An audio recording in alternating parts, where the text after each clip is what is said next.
I can't remember. Your debt? You were like I was like anything to make Senpai happy, and you were like, well, time for you to get a sex change. No. I was just playing on a joke, And now I'm and recording. apparently it wasn't good.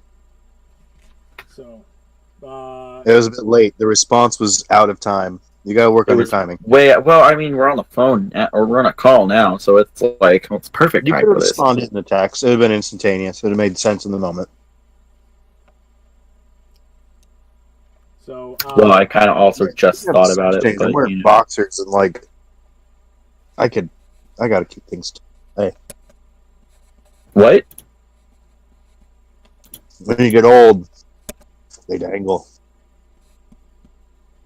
Oh, I imagine. I can imagine. I'm putting up, No, that joking. Thanos meme you sent me. Which Thanos meme? The Thanos report: Lucasfilm puts Obi-Wan film on hold after underwhelming Solo debut. And then there's little Death Gamora. Did you boycott Solo? Yes. What did it cost? Everything. The Obi-Wan movie would have been shit too. They would have just ruined another. Yeah. What We're gonna make a darkness in Dexter what? Jester movie. Douglas Marsden.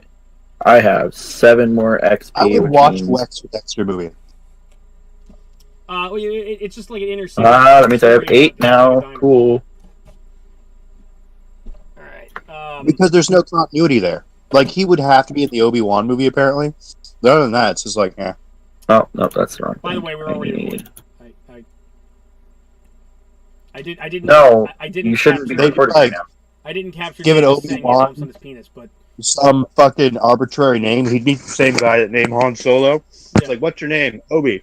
There's just one of you? Yeah, okay, Obi-Wan. Yeah, that was fucking stupid. Well, it's that prequelitis where they've got to like cover every single stupid thing. They've got to like, where they've got to cover things that nobody cared about. It's like, why couldn't? Yeah, it's like the be his man last name just come up with his own goddamn name. Yeah, like maybe he's from the Solo family. Retards. Like no, oh, you have no people. Whatever. It's fucking stupid. I can do that? What kind of statement is that? I have no people. Who the fuck says that to talk about their family? I don't know. I mean, Star Wars has had a problem where they talk about people like they act like weird space aliens, and they are weird space aliens, but they come across as completely unnatural in how they interact with people all the damn time, and that's irritating. But it's like at least like not in the first 3. It was in the second one where they're like, "Yep, they're in love now because he's a violent sociopath." Yeah, well, yeah. Oh, okay. Yeah, like in the prequels, it was like everybody was weird and nobody acted natural, and the prequels were all George Lucas with all restriction taken off. Yeah, that was the problem with that. That's his final form. I love George, but I have not forgotten. And I do not. George is not the actual mastermind there. George wanted to give George Lucas a robot head, make him 6 years old. George Lucas wanted to give himself a robot head? Sorry, Luke Skywalker. Yes. But no, I think what's really worth checking out, honestly, is the trailer. Frogman. Well, yeah. C-3PO wouldn't be nuts. You want to give yourself a robot head? Mm-hmm. I think in that robot head in particular was the same robot head that that guy that's a friend of Lando's has. Yeah. No. Here's the other thing. That's a reused. Think about this. You ever seen that movie with Oh God. Extraordinary Gentleman, James Bond. That guy. Sean O'Connor, no. The League of Extraordinary Gentlemen? The guy, the I'm a Scottish man. Sean Connery? Yes, there we go. The original Sean James Connery, Bond, who you forgot the name of? Yeah, there's a movie he was. Yeah, I can't remember Sean Connery's name. He's old now. Now, remember that movie where he had like the long ponytail and wore like a leather bondage outfit? Yes, I do. I do remember Zardoz. I remember Zardoz fondly. I've seen Zardoz. Star Wars would have been Stardust if Lucas had complete creative control. I don't think it would be that bad, but yeah, I know what you're talking about. No, think about all these characters that are going to. Stardust is priceless. Man, C-3PO would have been a car salesman-like character, being like, "Hey, I got a deal for you. Hey, how's it going? This baby will fit so much fucking spaghetti. The penis shoots seeds and creates new life. Poison the earth with men. but the gun shoots death. What? Yeah. That was in Zardoz? Oh God. They talked about the tip? Davis, Xenius, see Zardoz. You have to see Zardoz. No. Yes. Oh God. You need to see Zardoz so bad. Eddie, no, stop inflicting people with your strange cult following for everything Must bad. suffer like I did. You didn't suffer. You were gleeful. You were like, "This is so bad. I love it." You're like it's like you have a humiliation fetish, except for watching movies be bad. You have to see Sean Connery in orange underwear and bandoliers with knee-high black leather boots. Yeah, you need to see it. You need to see chest. This stupid, weird sci-fi movie he did when he was trying to get away from James Bond. It's so. Wait, this is after James Bond? Yeah, it is. Man, I'm supposed to tank his career. Yeah, he was trying to do something different, and so like the guy who made Zardoz is some weird hippie sci-fi guy who made this weird hippie movie, and that's Zardoz. And in the first 5 minutes, there's a giant head screaming, "The penis is evil." Big giant head. Yeah. It's priceless. It's like it's you must see Zardoz. That's in the first 5 minutes. I might have to watch 5 minutes just of Zardoz. It's giant floating rock head, and it's like the gun is good, the penis is evil. And it's what? Yeah. You got to see it. It was the first SJW. No, there's a difference between SJW and the Fem Nazi. Like, I don't know if it's like the hard part is there's a law that says if you do something as farcical as you possibly can, the greatest satire you can do will eventually align with the viewpoints of the most extreme part of a group. Of course it will. Or they're indistinguishable, something like that.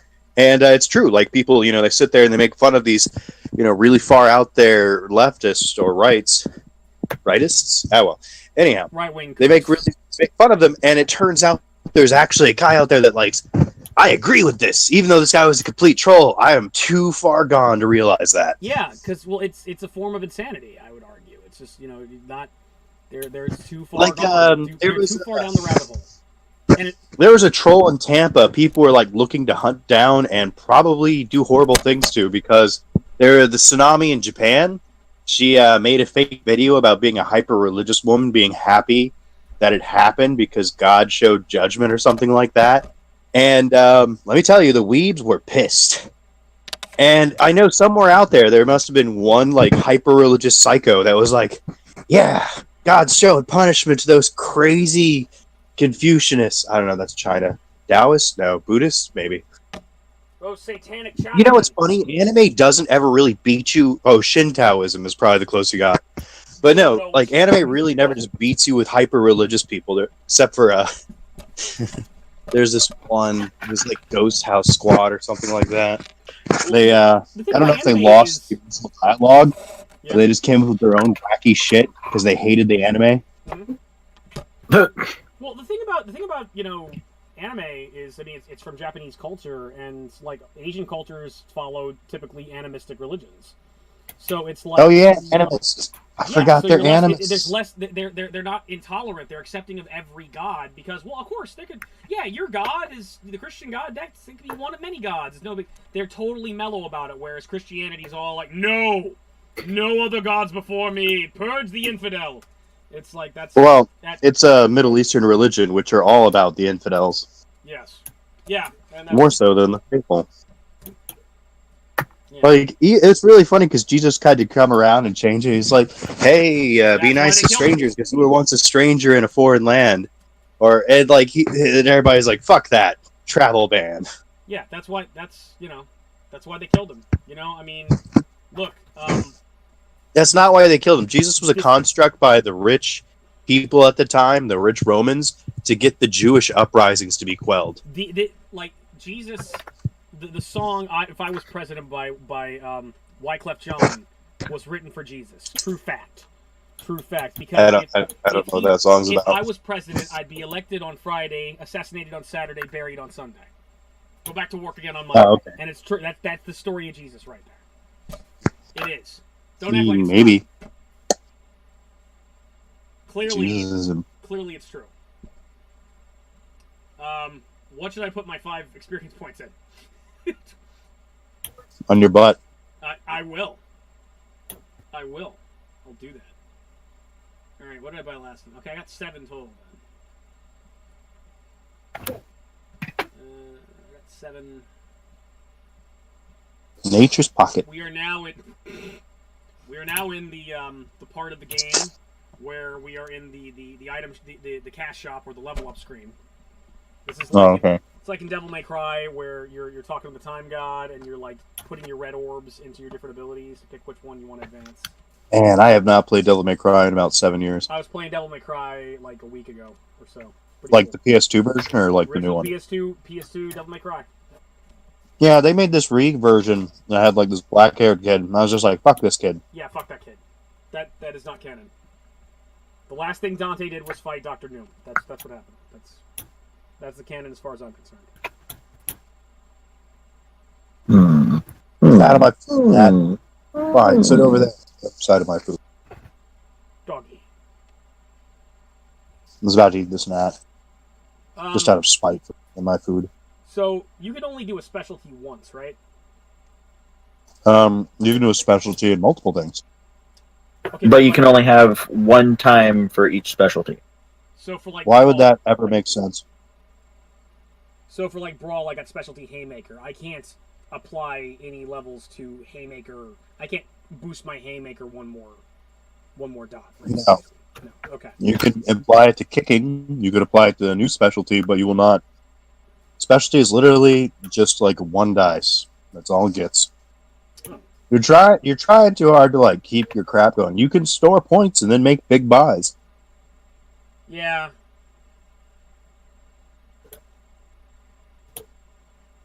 I don't know, because we had the thing where I had to just, if I spent 5 points from training, I would boost quickly. You got extra for that week because I was like, I'm skipping forward in time. I will include this as time you were doing something, but I'm not just going to give you free XP. Yeah, well, that's the thing. I don't really have anything planned. It's not God of War. You're not going to sit there and have that cutaway fuck scene. What God of War? Let's see. Okay, well, I boosted my Brawl last time to 3, so my Haymaker is at a 4. I could do specialty Kick, specialty Eye Gouge or something. I don't know, something like that. You could try not to get a combat skill.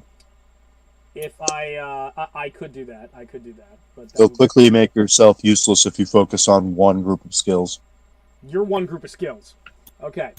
So This is one group. I've got Drive 4. The skill of ugliness. If I wanted to Drive 5, I would need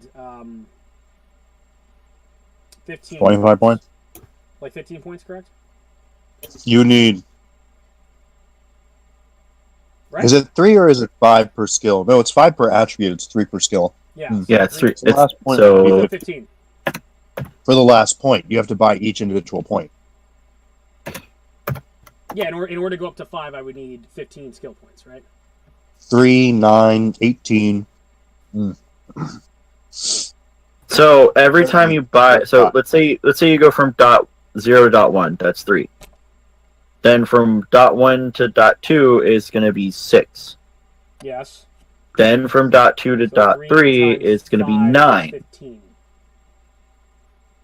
Oh, you're talking about 5 in an attribute.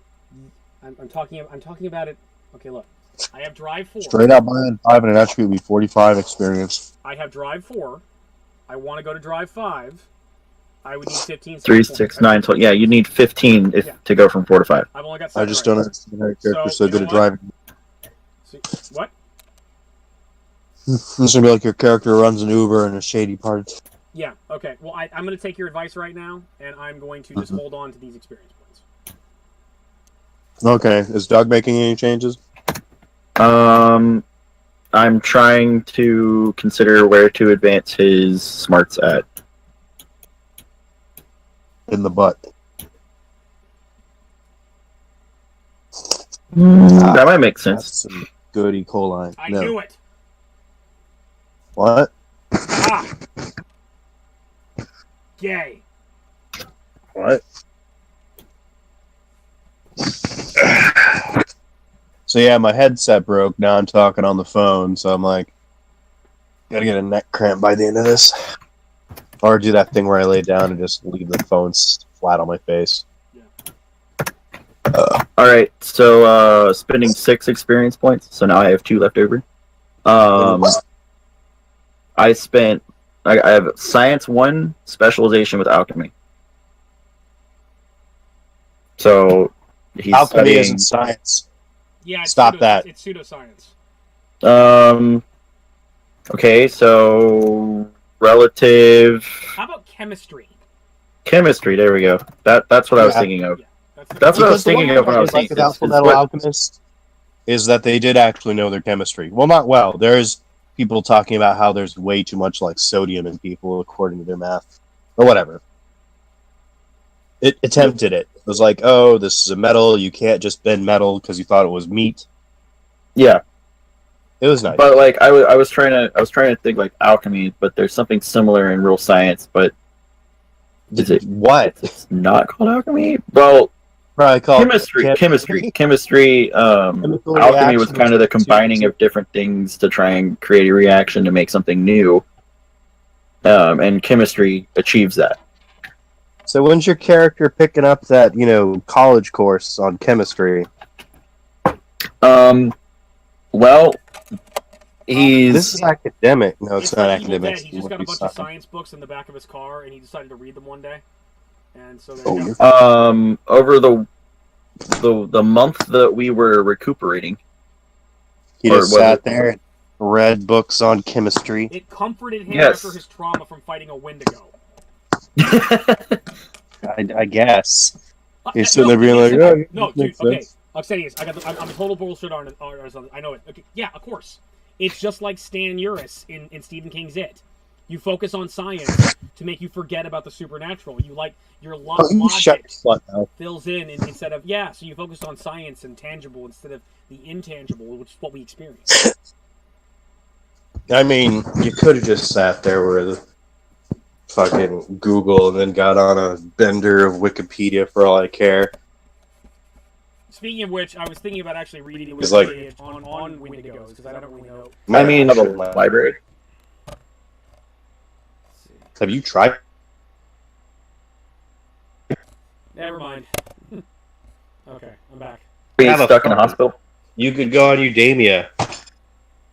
Udemia. Shit. Oh. So in that time that we were recuperating and looking for things, I was also studying. So you got out of the hospital early, and you were trying to find and track down the dude, but also studying chemistry in your spare time. And also reading all the classic Marvel Comics issues involving the characters. Was not going to the gym as much. Oh, you've lost. I was only spending about an hour at the gym. Coffee instead of like 6. Why is yogurt always designed to be a dessert? Well, because it's the dessert you eat when you know you can't eat real desserts. I have real dessert. I have a cheesecake. It's all mine. I also got some pizza. I'm probably gonna just keep eating. My found time was instead of spending 6 hours a day at the gym, I was spending only an hour and then spending some time researching and then spending some time learning chemistry as well. Okay.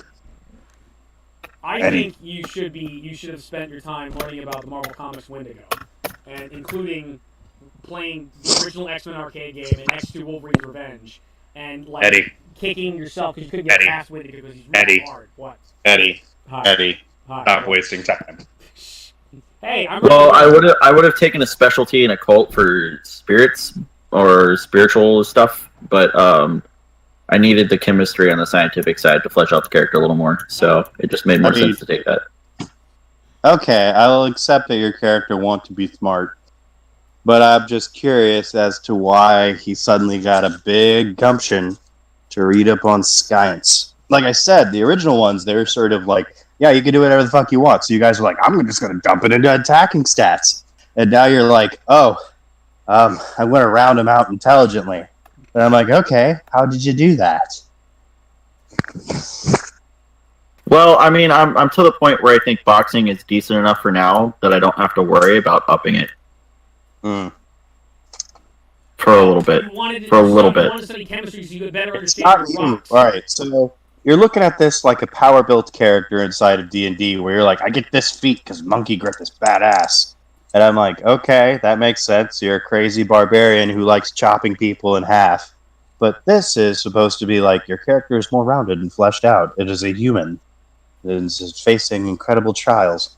Barbarians Yes. are humans. Barbarians are totally humans. They get a feat at first level, 30-foot speed, medium size. They're totally humans.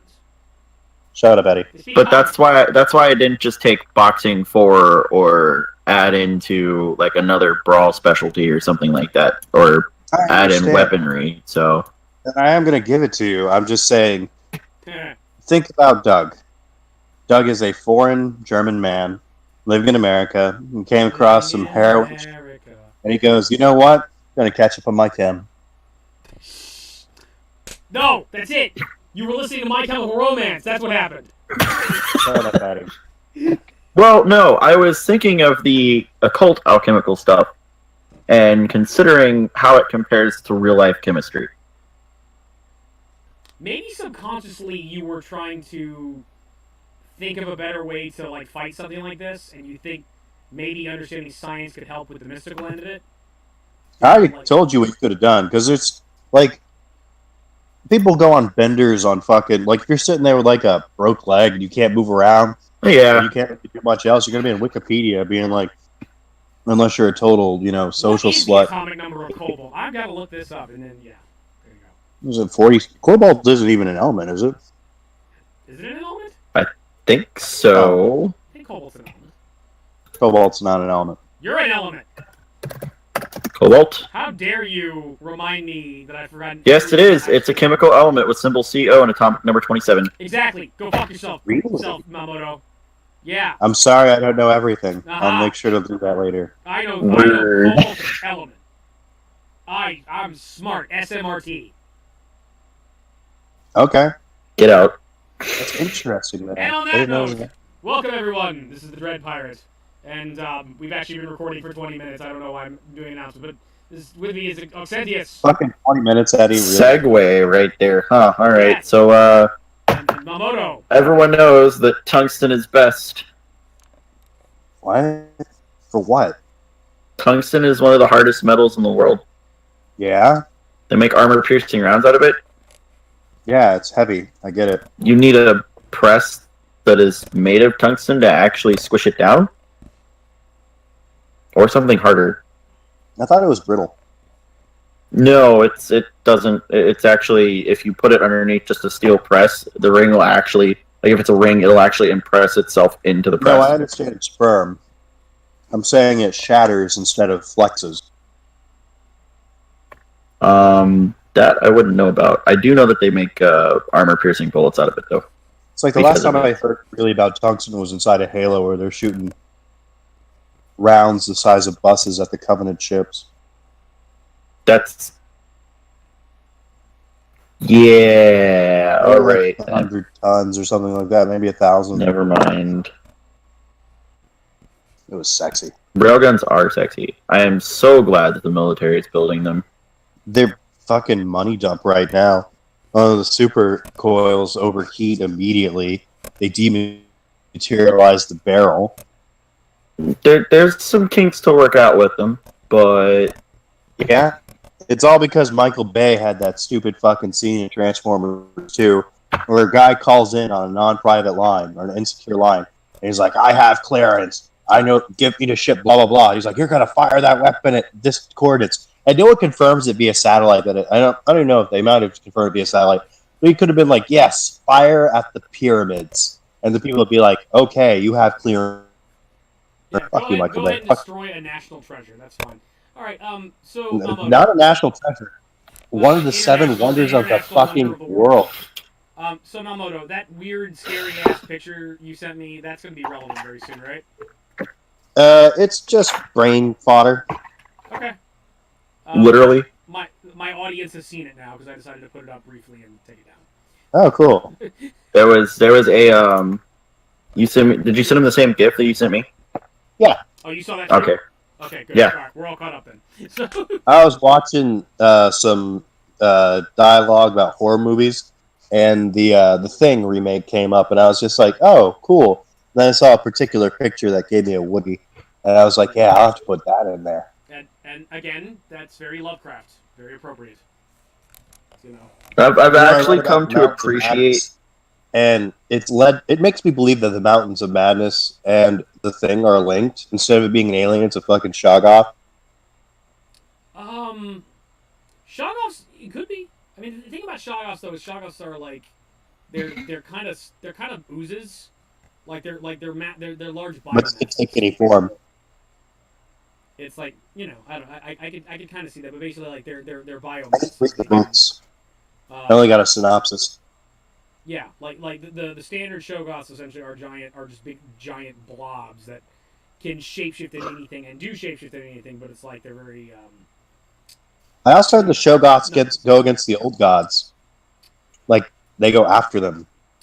specifically so in the Lovecraft works you've got the great old ones, which are like Cthulhu and Mm-hmm. Yog-Sothoth and all those, like the big like Dagon. Those are one type of the old ones. But then you have another species of monster which live in the exact same universe called the Old Ones. They're often referred to as the star-headed Old Ones, and Yeah. they're these weird kind of star-headed alien things that are like their bodies are shaped Yeah, like I bears. heard. And they got I thought wings. they called the old things. I was reading a synopsis. I don't know the exact shit. I think another term for But I that need is to get the elder book. things as well. But it's like they're Yeah. essentially they're specifically like an alien species that colonized Earth many. There's another alien species I heard about that were fighting the old ones called like the Dogme or something like that. The what? It's two syllables. It's like Domi or something. I don't know, but there's another Neo? extraterrestrial species. Well, there's a bunch. Like, okay, because basically the elder things colonized Earth, you know, Yeah. in prehistoric times. They created the Shoggoths to be servants of theirs. And it's insinuated that all life on Earth extends from the Shoggoth. Yes, this is why I hate Prometheus, because like Lovecraft did it better. Yeah. Lovecraft. I mean, Prometheus couldn't hold its 2 feet on the ground. It was just fucking run from the donut in the same direction the donut's running or rolling.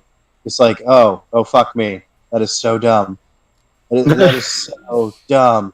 Can't, Charlie's there and Like, doesn't believe it. I was like, run out of the way. Like, but it would catch up to him. Like, run diagonally. You know, that's one of those things where I feel bad for actors, where it's like, you know, this is like a CGI action scene. You know, they Yeah. can't see what they're running They from. All don't they know what's they're going to running happen from in the end. There's like running in a straight line. They're like, what are we running from? A big donut. Yeah. Oh. Are we running away from it? No, you're running in line as it rolls after you. Yeah. Why? Just do it. We're fucking stupid. Yeah, basically Ridley Scott and Damon Lindelof are making you look like an asshole, is what it boils down to. Because they're stupid, but they're going to make you But look did Ridley Scott actually accomplish some decent cinematography and ideas before this? Like, he did Aliens? He did Alien and he did Blade Runner. But here's the thing. It's like Uh, that's why he James was Pat Cameron did Roberts. Aliens. That's why, yeah, James Cameron is like... No, he did the first Alien, which is very, very good. And that's the thing. The reason why they made him... They you know, had him do... The reason why they started sucking his dick. Yeah, the reason why they had him do Prometheus is because of him. But the thing is, it's like he hasn't been attached to the franchise for a long time, and he's kind of gone crazy. He doesn't know what You he's know, doing. it's sad because it bumped Alien Resurrection up to number 2 out of the worst movies for the Alien saga. You mean number Except 3, there's Alien Covenant Prometheus exists. 2. There's a Prometheus 2, so that bumps it up even further. Yes. And there's also those AVP movies, which bumps it up even further, like the first one.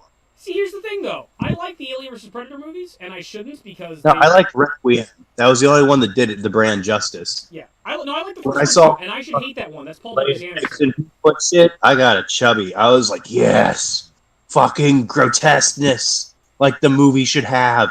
And in the beginning, when I see a kid get a fucking face hugger, that was when I got my first chubby. I was like, Yeah. yeah, Because you and I fucking agree, face hugger. fuck kids, man. Fuck kids, especially kids I in hate movies. kids They get plot suck. armor. Like, it pissed me off. And now I know that both the girls are pedophiles. All right. No, that's not what I mean, asshole. I mean, like, I hate kids. Like, not, oh, I want to fuck kids. No, fuck kids. Fuck that kid. That kid sucks. Screw that kid. He get rid of him. Kids it fucking means you're ruin angry. plots all the time. Yeah. Like, you know- someone brought that up about the new, what the fuck is the series called? Jurassic World 2? Yeah. Is how some kid releases the dinosaurs, and it's like, when you have a character that's inept acting for the other characters to make the movie go forward, it's an obvious sign that your movie is just shit. Yeah, Jurassic World Because sucks. I have a review, but I haven't put it up on YouTube yet. But it's coming. And I do talk about that fucking kid. That franchise has been drugged through the dirt long enough. I feel like Ralphie in fucking Simpsons, where he's like, "It's dead, stop doing," or whatever he said, "Leave it alone, he's dead." It's already dead. No, it's like no, dude. And I saw it's it yesterday. like the quality of director they get is Michael Bay. They have no story. They have no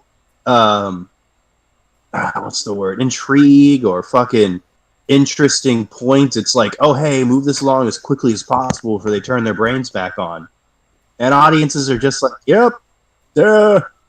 I ain't gonna be as fucking indie head up my ass to say audiences. There's a general vibe that I get that people just like when I go at them and I'm just like, man, this movie wasn't that good. They're like, how are you to criticize? And I'm like, a fucking viewer, an observer inside of something that's meant to be observed. Right. Yeah. No. But yeah, I was. So I should not watch this movie. Yeah, there's lots of movies. Kingdom, no, you shouldn't. It's garbage. There's plenty of movies you should watch, like Stardust.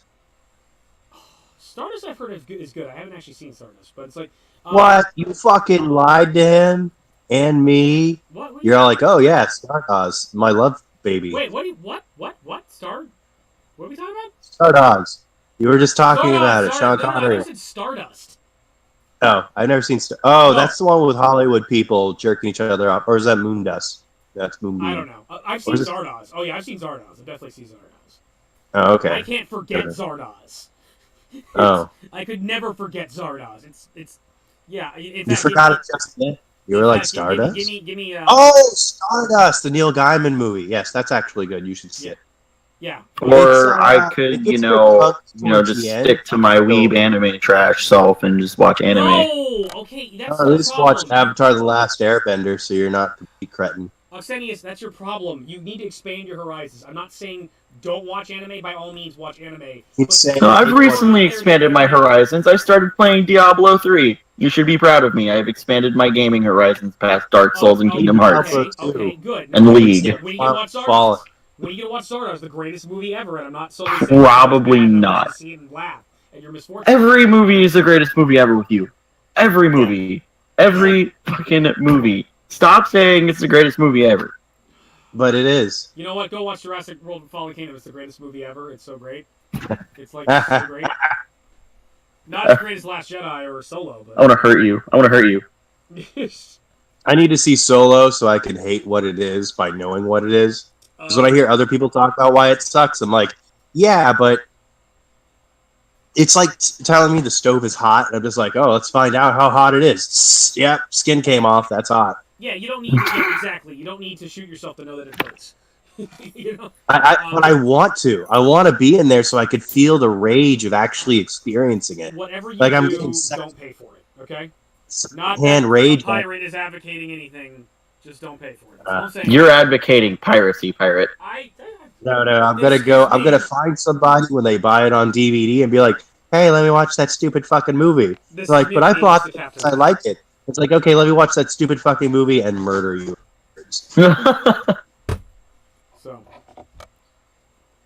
So when last we met, okay, we were having coffee and someone didn't have their shot, which I guess means I have 2 shots now. And then that mysterious gentleman who we saved is suddenly back inside my apartment, alive, well, and causing me to have my gun drawn. And opening doors without. I initially drew my gun, but when I realized who it was, I sheathed my weapon. Yes, because you're naive. You're going to be the first to die. All right. Before we get into this, I have a little preamble that I was gonna get going because I am trying to run a game that has suspense, drama, sadness, etc., and terror. So if people are sitting there fucking jumbling their cookies, it sounds like focused. So hey, I was pouring soda into a cup. I have a Whataburger cup. Bear with me.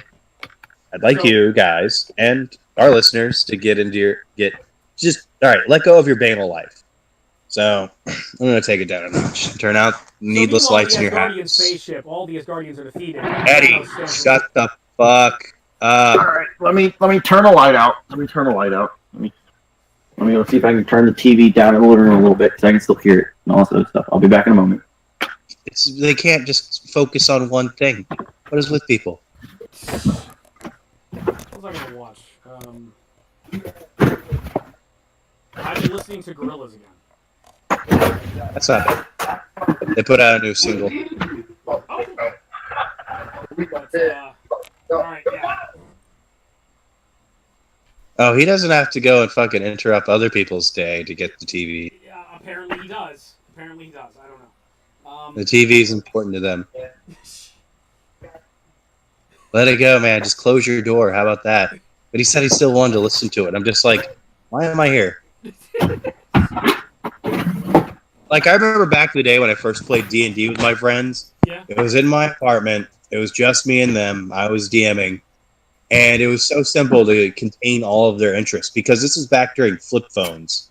Yeah. Like, there wasn't a point where they could just be like, oh, man, I'm going to access the endless supply of knowledge of humanity. No, they're just like, yeah, I have nothing to do. I'm bored. So I'm going to actually focus in on what this guy is saying. And it was the most gratifying experience ever for them.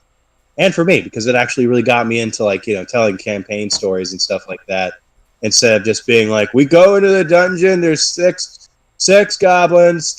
One has spear, the other three have sword, and one has bow, and that's five. Okay, another one has a sword. What? One's a flamethrower. That's one of my. Yeah, one's a flamethrower. Yeah.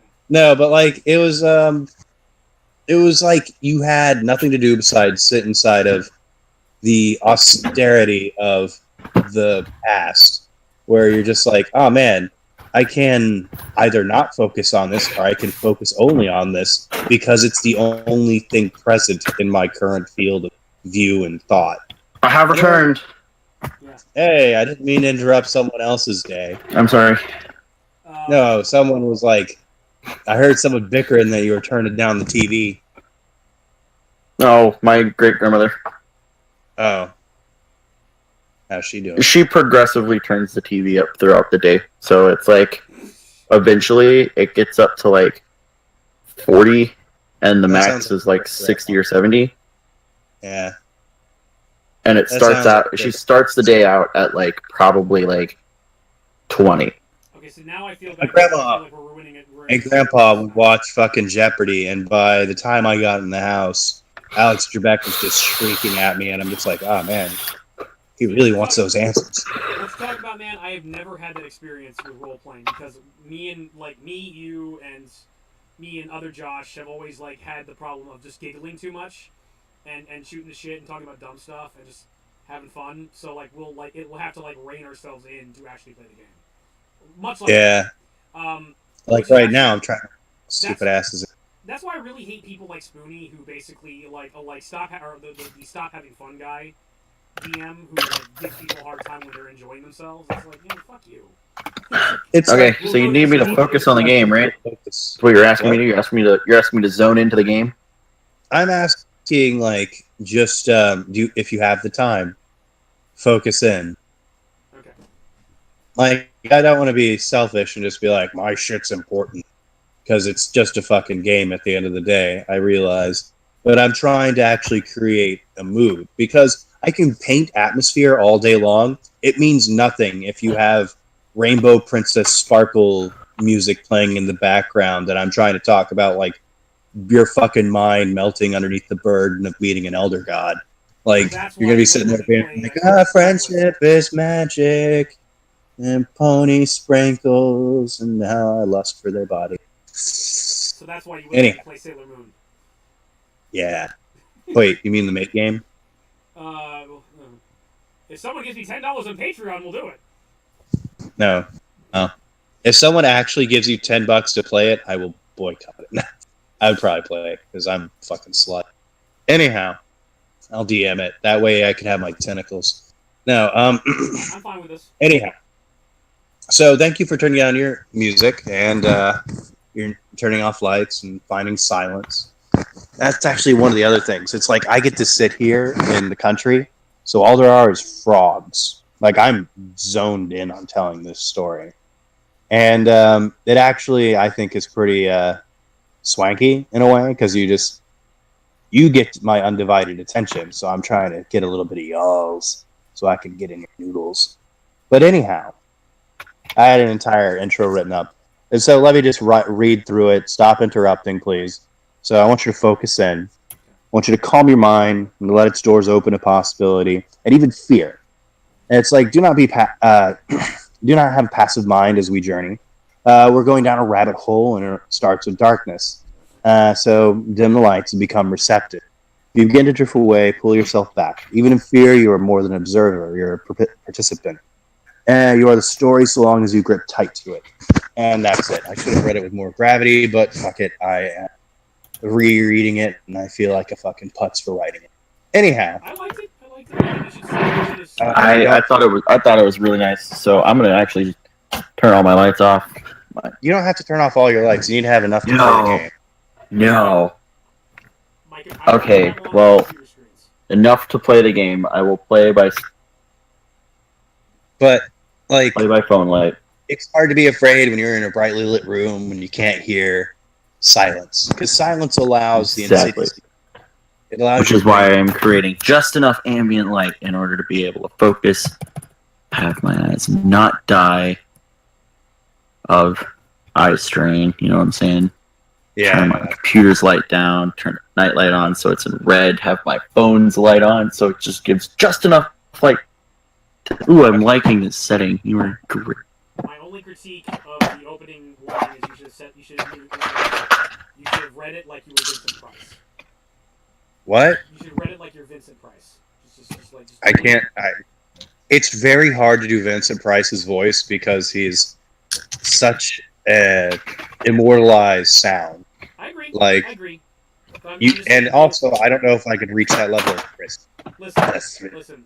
Mamoto, as an atheist, I would just like to tell you that what they tell us in Catholic school is one can never be like Jesus, but we should always strive. So I think you, as an atheist, should strive to be like Jesus. So, what? Okay. I thought you were going to tell me to strive to be like Vincent Price. You know, I'm the same. I was expecting that too. I'm going to snap on him by next year. You need to read that thing like you're Jesus. Oh, okay. My sons. Okay. I'm going to take my headphones off so that I can meditate for a moment. Okay. I hope the audio here is good. I've noticed my audio goes in and out as where I sound fine 1 minute, then I sound echoey the next. So I don't know. You sound like Mr. Roboto. Yeah. I'm a cyborg. So, but you guys sound good, so that should be fine. But yeah, like, to speak to the audience for a moment, there is a big problem as, like, a DM that I've noticed. And that's where you have the drifting audience. And it's not even your fault. You're not, like, being unentertaining. You're not telling a poor story or anything like that. It's literally just, like, constant beepers and shit. And I'm just like, you're essentially having a conversation with a person. Like, on a date, you would just answer your phone. And if you would, you're an asshole. And you shouldn't be fucking dating people. And you go back home and get a fucking fleshlight or other toy and take care of your needs. Because you're just there for whatever reason. But that's a personal opinion, and I'm ranting. So, nonetheless, what I've encountered, though, is like you have this problem where you can't just tell a story. It's like when people pick up a book, they usually do it because they have nothing else to do. Like they read it on the subway or listen to it in the car and stuff like that. So they're actually focused in, albeit lightly distracted while driving. If you're a listener, for a book listener, I'm saying it. Yeah. But books on tape. I consider these kind of like books on tape or kind of like radio shows. Like, I'm here. I remember having a great time melting my friend's brain because he really got into character, which was, you know, this actually a really great experience for him, even though I did melt his brain. Was just, you know, because we're just sitting there in the dark playing a game because we're like, man, we just want to play D&D. And so, like, back before flip phones, back before all that stuff, and it sounds kind of like an old man sort of complaint, but it's really like a speaker complaint. Like if you go to an auditorium and you have to give a presentation and everybody's sitting there just thumbing through fucking Facebook and Instagram, you're going to be like, man, I am really discouraged because they're not getting the real message. They're not getting the presentation. They're just in their own little thing, having to deal with my shit in the meantime.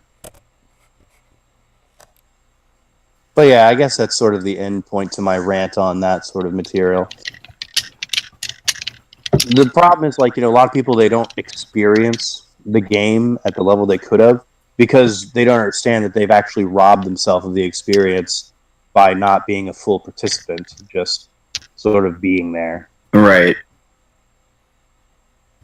Yeah, if you're not going to get into it, what's the point of playing? Well, I mean, the obvious point is to have fun. No, to waste your time doing something so you don't have to be accountable for a while. That is also a fairly accurate point. But no, you're seeking entertainment. Of People course. forget that. Like, you can easily ruin your entertainment. Like, it's like going to the beach and, like, not bringing a swimsuit. You, like, get there and you're like, well, fuck. 80% of beach enjoyment has been ruined. And you have to either go back or you fucking sit there and you're like, just a shitty day on the beach wearing regular people clothes, feeling like some sort of monster. Or you strip, dive in the ocean, Or you go to jail, like Eddie. Yeah, you go to jail, and you never see the beach again. I did not expose myself to that little old lady. You're given probation for 4 months, and then also a permanent ban. That judge was a jerk. He was a jerk. Okay. Anyway. You're obviously making bad decisions. You're a bad decision. Probably. It's probably what every woman ever told me. Okay. So there's a mysterious stranger in my apartment. Huh? Yay! Okay. It's not mysterious for long. Let me I stick out my hand to shake him. To shake his. to shake him. To shake his hand. Shelly's eyes go wide and looking at the guy as you just. Okay, hold on. Let me set more ambiance. So it's midday. Obviously, y'all met up. I don't know. I'm not a morning person, so I immediately project my non-morning person onto the scenes. It's like, oh yes, y'all get up at the crack of 8:40. No, not 8:45. Fuck that. 11:45 and meet up. But anyhow, yes. So let's recap real fast. Y'all said, something feels dangerous, or you're concerned about, like, we should not possible- pursue this, as it is. It could be. It seems like it would be very dangerous for both of us. Yes, and they said good instincts. So I turn around, draw my weapon. Realize who it it's is. the guy. Shoot He it. put it away. Eddie keeps his out because he's paranoid, Yes. and that's fine. And I wish to shake this man's hand. Her eyes are wide. Okay. He gingerly shakes your hand. He says, "Oh yes, I'm Yanis Marwa.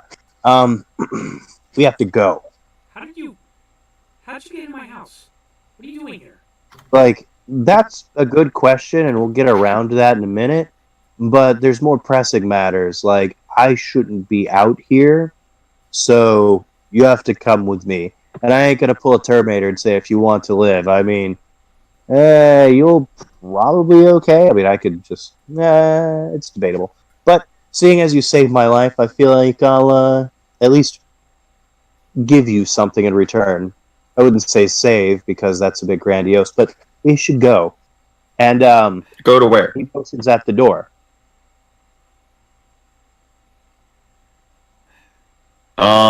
Is there like a peephole in the door that I can look through? Yeah. I want to peep through the peephole and see if there's anything trying to peep on us. No, it's just the outside. Okay. All right. She When she approaches the two of you, and it's like, how'd you get better so soon? Nobody seems to remember where you are. What was He's that? like, you have a lot of questions. I understand. And he stops for a moment, looking you over, and he said, really great healthcare. Was that in reference to him, or is it in reference to... I don't know. He was looking me over? Yeah. Like in a... Hey, like, I'm hot No. boy? No. As in trying to understand you. Okay. It wasn't like Look, a sex Shelley, takeover. Shelley. It's more like you're there. Shelley, not the time for questions. Let's go. Come on. I don't see anything outside. Marwa opens the door, and what you saw is not there.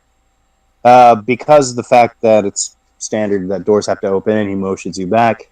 Door opens, and it is an entirely different room. We're talking about my front door, right? Yeah. Well, I mean, I just saw a Wendigo, so I could believe anything right now. What is this? Yeah, Shelly's not actually responding to it like that way for some reason. She's like, what the fuck? What the hell's going on? And Clearly it's a something lot- about an alternate dimension or something. We're probably going to go into a pocket dimension, then we'll be fine. What are you talking about? Okay, Shelly freaks out. It's like, what do you... I cannot deal with you and your rocks and your stupid... What? Ugh. What? Look here, tiny girl. The rocks will explain know my all name. later. My name is Shelly. Yeah, that is kind of annoying. Degrading. That was But anyhow. kind of the point. And it's like, alright, so Yana says to you, I'd like to just move quickly. So I took advantage of a certain je ne sais quoi that I have to move us along a bit faster than we could normally go, considering it's lunch rush. Don't enjoy that. You... Good man. And I walk through the door. Okay, I would like to pause just for one moment. And I just want to say that the character of Doug is taking this very, very swimmingly and easygoing. Especially I mean, he's how- supposed to be suspicious, but if he's not going to play upon that problem... Wait, no, this is an enforced derangement, so he actually does have to be suspicious. Yeah. I find it interesting that the person that actually was traumatized by encountering a Wendigo is just, oh, it's another dimension, no big deal. Oh, come on, Chili, don't be silly. I did study the occult, and, like, this... I'm considering... But it can't be... Okay, so paranormal stuff exists, but can't be discussed in public. I'm suspicious of the people who could be listening. Docket experience points. We'll find out. Anyhow, so She's really hesitant he's to go through her balking at the weird, and he's like, it's hard to just say that I get that you think it's strange, but I do. I never saw the world like you did, but I'm really good at picking up on impressions. Right now, though, time is of the essence, and there's a lot worse things than just walking through a door that could happen in the few moments we have. Like that thing could come back? Oh, no, that's dead. I made sure of that. But no, there's the problem of you took me to a public place. Okay. Alright. I was And And right. you can see there's something Doctors you are- could say extraordinary about me. So there's a reason why I don't like being out.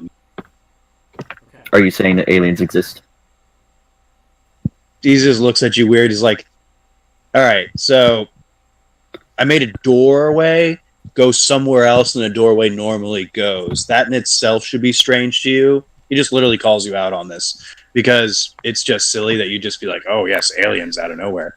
And he's like, listen, we have about 40 seconds, literally 40 seconds. I'm already before through the door. I just leave you.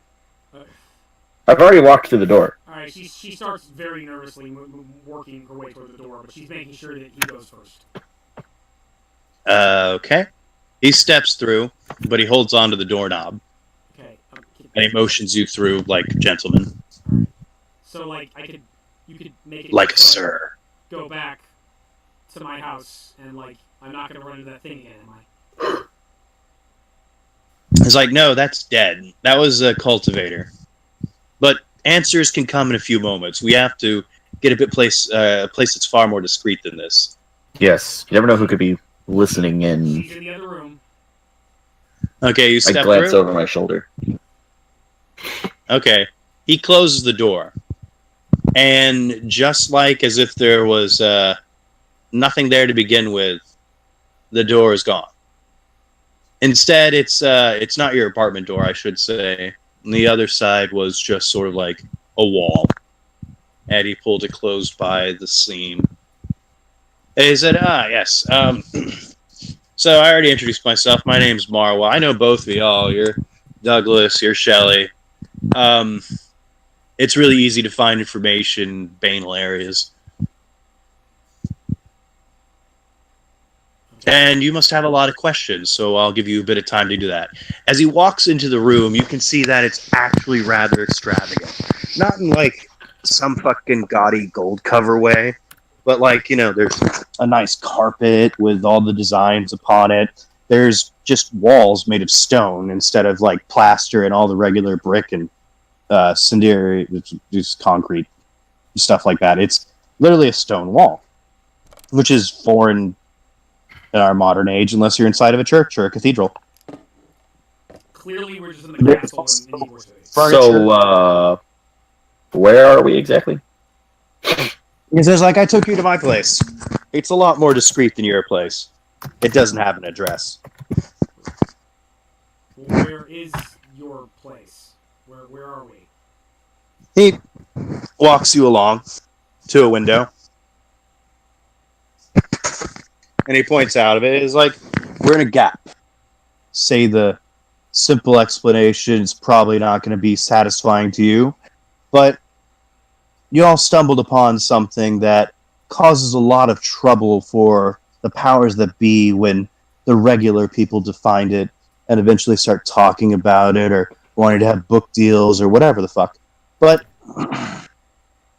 this... So no one can listen in on us here? No. Hopefully not. I mean, there's ways.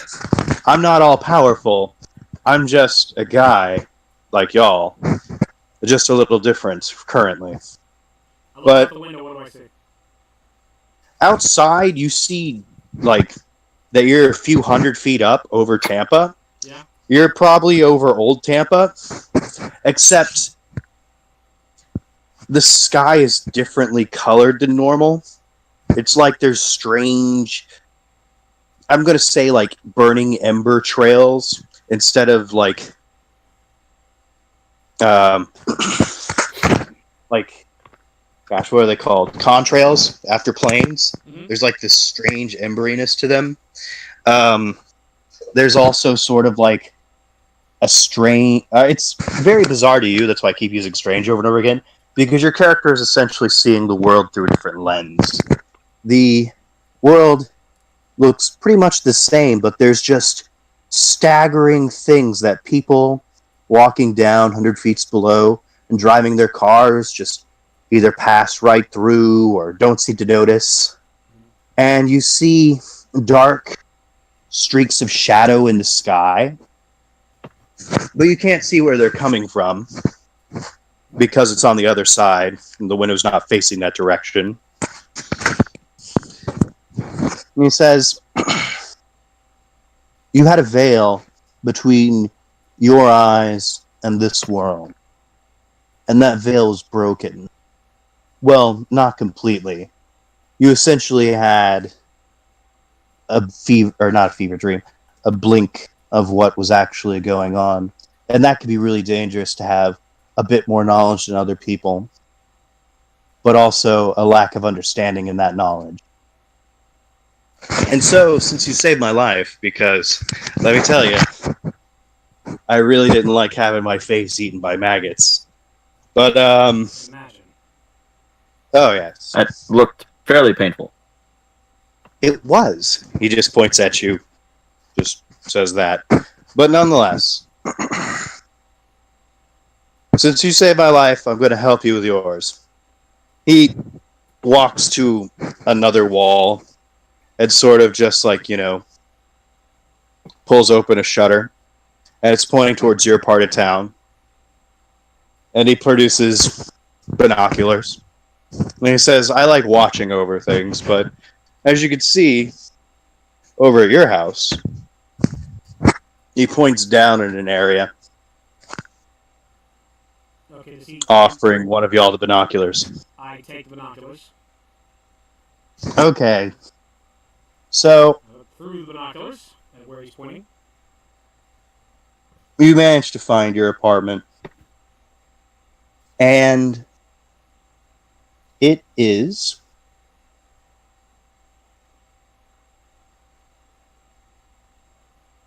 on fire. But the building isn't being destroyed. There's just like a fire raging out the windows and other things. Just looks like there should be destruction, but there isn't. The door is just ajar with flames pouring out of it, black smoke towering up. There's people, to say the least, standing around outside. You can see them with little clarity. They're just black shapes similar to people, but seemingly angular.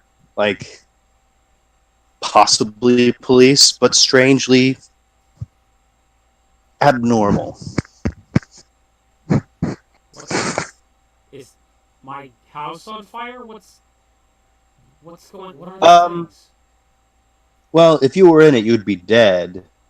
But it's not on fire. It's just death for whoever happens to be in it. You didn't have any fish or dogs, did you? No. Oh, good. Okay. Did you just save our lives just now? Yes, because you saved mine. Admittedly, I did call to you. You called to us. Yes. He takes the binoculars from you, sets them away, closes the window. Nasty stuff. But yes, I'm So how did you call to us? He says, I'm a finder. It's like, I find people who can... I find things, I find people. I just find stuff. That's a rather valuable trait that people seem to desire. And so I tend to spend most of my time finding people who are trying to find me. And it's not fun. But, nonetheless, finding their motives is the non-fun part. I digress. What happened was, you may remember hitting a dog. Yeah, we definitely remember hitting. Yeah. I even buried the poor dog because I felt bad. I sort of found the poor animal while I was inside of my enclosure with the cultivator. You see, she was feeding off of essentially the essence that holds us to reality. Rather complicated, nasty stuff, but I can give you a crash course in a minute. But what happened was, I projected into the dog and went looking for people that I could just place a mark on. So essentially, you were drawn to me. And unfortunately,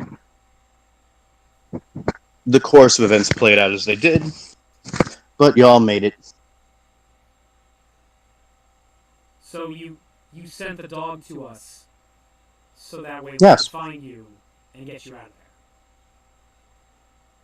Yes. Okay. All right. That's What's going on at my? it's rather genius, actually. Is my house on fire right now, or what's going on over there? Oh, Your no, house is the on fire. physical structure is untouched. Well, then why did you say we would have died if we would have? Why does it look like it's on fire over there? Oh, that's, those are just some avatars of order. You see, you guys found out a secret. And the only way to keep a secret is as few people knowing about it as possible. So that's what those angular. They look kind of like cops. That's what those are. Yes. Though, unbeknownst to their symbiotes, or I should say, hosts. I'm getting my own terminologies mixed up. Hold on. So unbeknownst to their hosts is that they carry with them some stray amount of, excuse me, some strands of the order. that use them when they feel need. Like the Matrix? You've seen the Matrix, yeah. I've seen the Matrix. Odd movie. I like the first one. And the third one was kind of weird. What? Okay, so are those actually I cops? suppose. But there's like something possessing them. They are cops. They don't even know they're possessed. They just carry it with them. Like a spore. So Or a parasite. they would have gone to my apartment and that building and killed everybody there because we were there? Oh, no, just you. Did they actually set the place on fire, or what's... Is that like... It's not on fire. I think I've said that 3 times now. It's like a But- metaphor. It's like a metaphor of fire. No. The fire isn't inside of the physical realm. So it's just a spiritual fire that they would have used to burn our souls. Something like that. It's very hard to defend yourselves against stuff you can't see. They would have come in, found y'all dead, declared that one of y'all tried to murder the other, or some such lover's quarrel had occurred, and you would have been body bagged and no one had known the difference.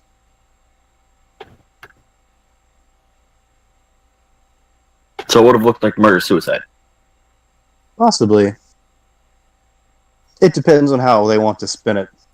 Just because we saved your life because we know about some kind of cultivator monster, they would have killed us? It's not that. You're now tainted. What Well- do you mean we're tainted? First of all, I should probably get you guys clean. Your bodies are fine, but there's more to it. As you spend more time in this realm, you'll start to see it, but that's up to you.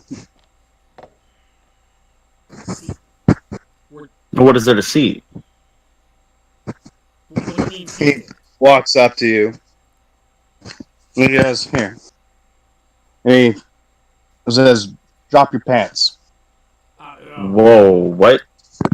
Alright, It was like you were she kinda, stabbed in this looks away leg. and rolls her eyes, like, oh my god, what? Why? He was stabbed why- in this leg. He points at it. What are you pointing at? Yes, I was stabbed in that leg. The right thigh. Yes. He's like, just drop your pants. You'll see it. I don't even get a curtain? He was like, I'm looking listen, away. I know more about her than she thinks I do. And we're both guys. I could care less. Unless you're not wearing... Well, does your character wear underwear? DM speak. Yes. Okay, yeah, then there's nothing to really concern yourself with. Because I know you're wearing... What do you wear? Tighty whities, boxers, briefs? Boxer briefs? One piece on Yeah, the It's got a monkey do he says, I know you're wearing boxer briefs, so... I mean, you could fight about modesty, which in itself is sort of a curse, but... We could probably speed this up if you just look. Oh, okay. I slowly, cautiously lower my pants. Just have him snatch your crotch real fast. Haha, got your winky. No, anyhow. Punches him in the face really hard. No, that didn't happen. I'm joking. It's Just really kidding. Douglas Kashi. Marsden punch to Because the you guys face. act like he's a bird that's trying to steal your worm. Anyhow, I should have used that analogy. Fuck. Material. So when you lower your leg, he like dusts at your thigh like with a brisk like gesture, and doesn't touch you or anything like that.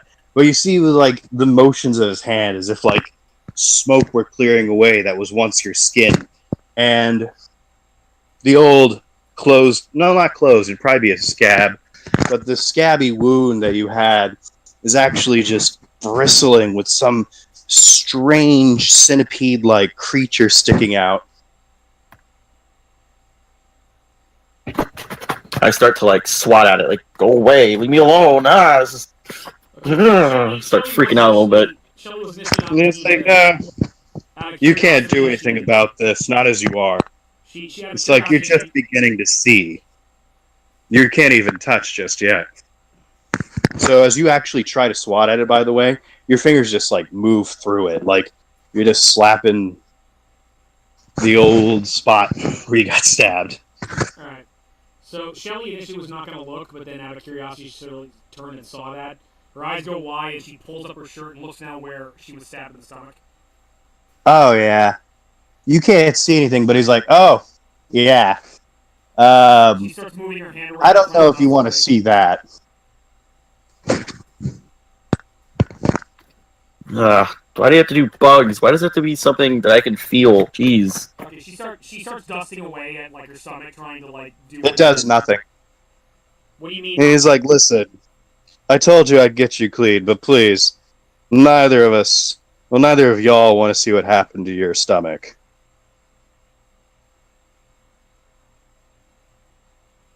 I feel like I should do a roll to not freak out. Okay, willpower. I'm already freaking out. Please, just like get rid of this thing. I don't know what to do. And he's like, all right, 1-9. I'm okay. cool. 1 success. You managed to calm your fraying nerves. Okay. She calms down. She closes her eyes like, I don't want to see it. I don't want to see it. I don't want to see it. Okay. All right. Do whatever it is you have to do and get it out of us. Oh, it feels so weird. It's like, yes, now that it's unveiled, you can actually feel something squirming in your flesh between the tendons and muscle strands of your quadriceps. You even feel the painful pricks against the bone. Okay. This is just him? Please stop. But he motions you along. I believe that we discussed this last time.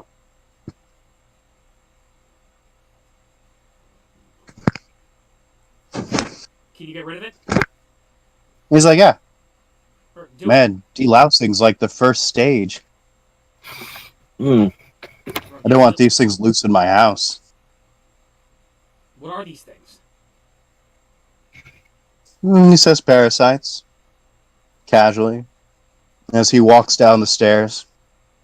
I kind of motion for you to follow it, and I start following after him. Like, I pull my pants up and I start walking. So as you walk onto the stairs, they curve, not like inward like a spiral staircase. They curve against the wall like an Escher painting. And you're now walking along what looks like what was originally walls. And above you is some sort of nebulous light. But along the walls, this room being somewhat larger, but obviously curving up and around on itself in this cylindrical shape. It's not a Stein flask. It's just gravity has shifted to you're on the inside of a wheel. All right, she starts talking and notices she's walking on the wall, and then notices the light, and she stops for a minute, looks, and then follows after him. And like, what are these things? What are these like parasites? Is it some? I don't want to sound like him, but is it like an alien? What are these things? Did the cultivator? It's like, no, the cultivator infested you. You might have noticed that she kept yakking and so forth. But nonetheless, we'll get them removed with the flincer. Out of character, this is when you vomited on me, isn't it? Freaking yeah. Oh. It vomited on you before that, but it vomited you on you again to yeah. Well, speed up the process. No. I've got a xenomorph inside of me. You got something. Got a baby. Got the worst parasite of all. It's gonna be with you for 18 years. Shit. No, joking. But possibly nonetheless, 30.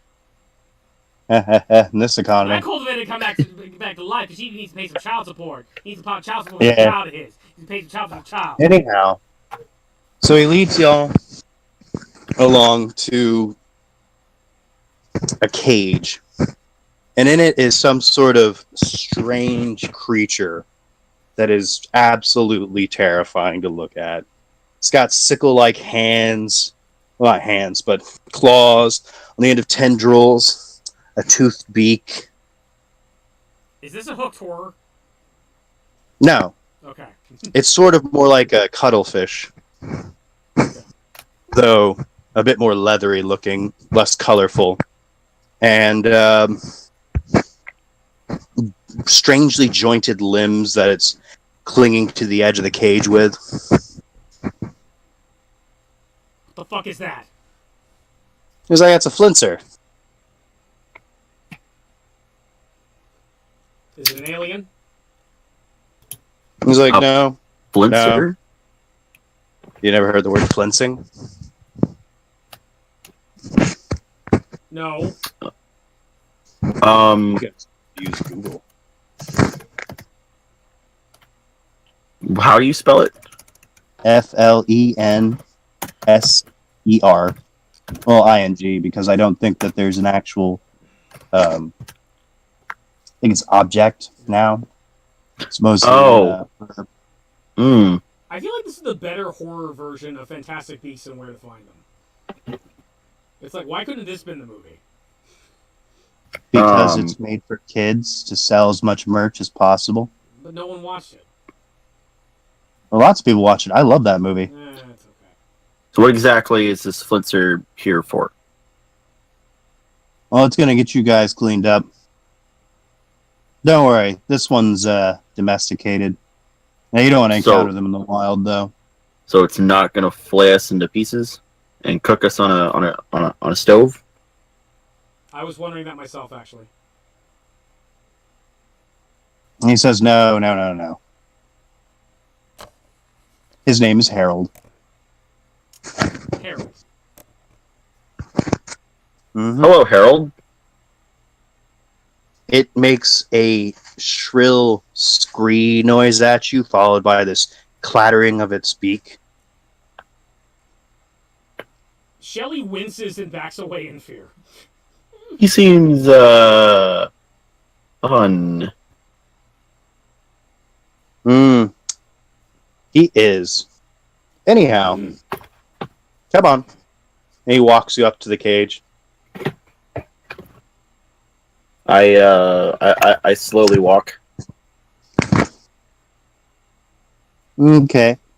Once you get close enough, its rakish tendrils begin to stretch out from the confines. My eyes get wide. Okay. Doug, it's okay. It only hurts the first time. That's what they said about medical school. Now, That's So- what Mother always said. And then she went in dry every time. So the flincer, once you're close enough, begins making these scooping gestures rapidly around you. And each time it just barely gets close enough that you could feel the wind just brush your skin from how close it was. As it pulls back, coming out of transparency, as if materializing in air once it's away from your body, is some sort of strange crustacean or arthropod or even slimy just tendril of strange nightmare.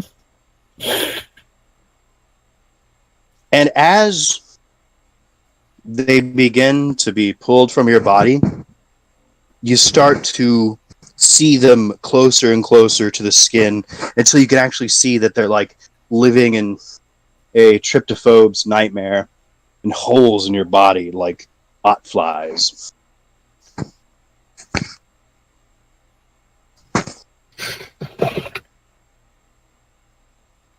But the wounds close quickly after they leave, as if they weren't fully material creatures.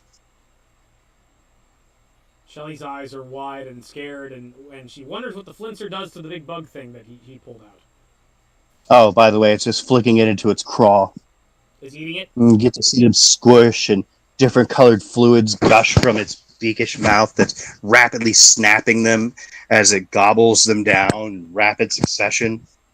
Its one red eye just curving with delight at the taste, I guess.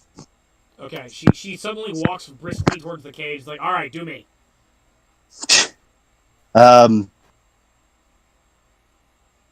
Before you could do that, Janos grabs your hand and says, "No, give Harold his time. He gets anxious with crowds." Okay. and there's a sort of edge to his words that imply don't mess with something called a flincer and just treat it like a pet. Okay, she nods nervously. I'm gonna go like stand in a corner now and or look for a chair just so I can sit down. Oh yeah, after a period of time, you are no longer of interest to the flincer, and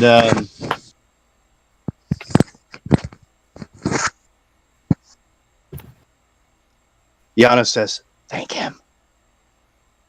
What does he say? Thank him." Thank you, Harold. Thank you very much. As I Walk clasp my hands away together and facing bow. Harold. Walk away while facing Harold. I do that while I am bowed with my hands together in a thinking pose. No, don't bow at Harold. Like the moment you start to bow, it screes in like a predatorial way. Stop bowing! Stop And the bowing! claws. Okay, so even like kind of the like a It's a living. What? even like if it was just like a clasp my hands together and tilt my body forward kind of bow. Yeah. Oh, thank you, Harold. And I walk away while watching him. Okay. He's like, he won't leave his cage. He's like a hermit crab. They actually hang out in root systems in the mangroves. So these things exist in the world. We just can't see them.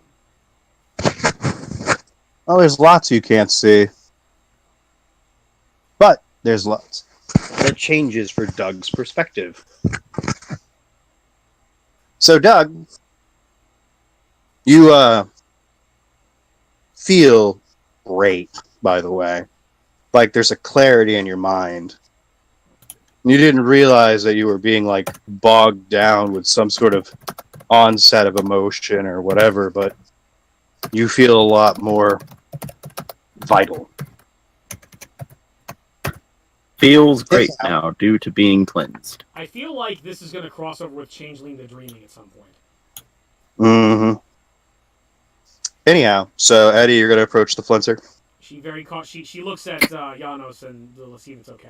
Oh, Janos walks you up. He's like, "Yeah, Eddie, Harold needs introductions." He just walks you up. You said his name was what? Harold. No, the guy. Janos. Janos. Janos, the god of the crossroads and the new. Janos what? Janus, who looks forward to the future and backwards to the past. Mm. And Buffy the Vampire Slayer is Janos what? Marwa. Marowa. In Buffy the Vampire Slayer, he's one of the chaos gods that Ethan Rayne worships. Cool. Chaos. I gotta keep telling you, I didn't watch Buffy. Buffy's a great show. You should watch it. I heard. I hear it all the time, but also I'm like, you know what? The fandom hasn't persevered as much as the Firefly fandom has. They're both excellent shows.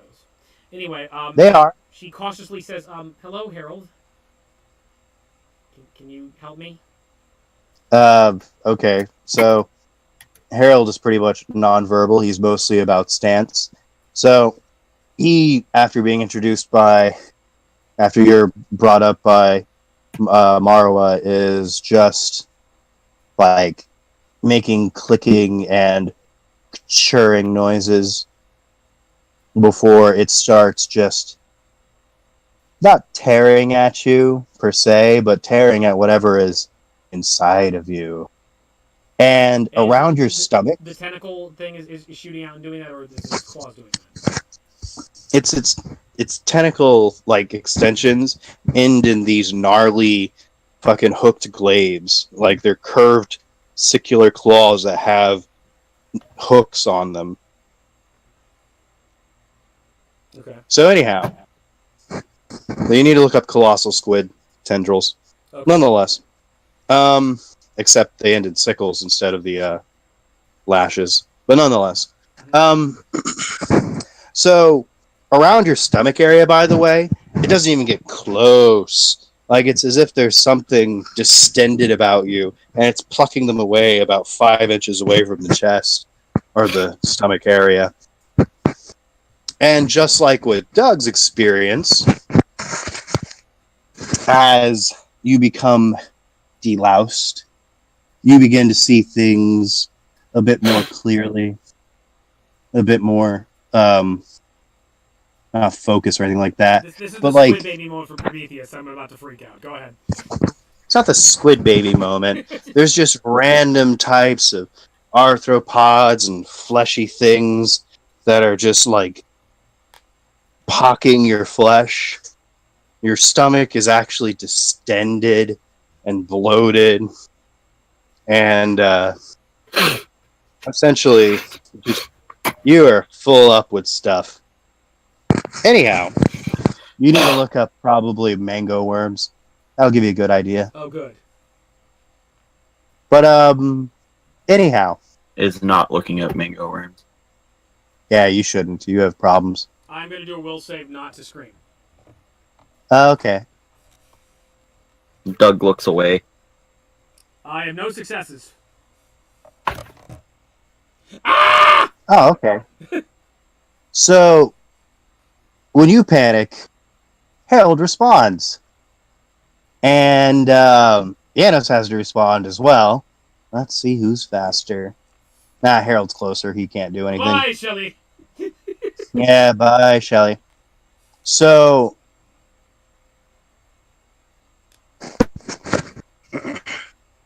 Harold lets out this shrill, piercing sound when you scream. Its eye goes wide, and its cuneiform pupil contracts to just this four-pointed slit. And there's a flash. And you're unconscious, by the way. I mean, I guess you could make a wits composure roll. Okay. Let me double check.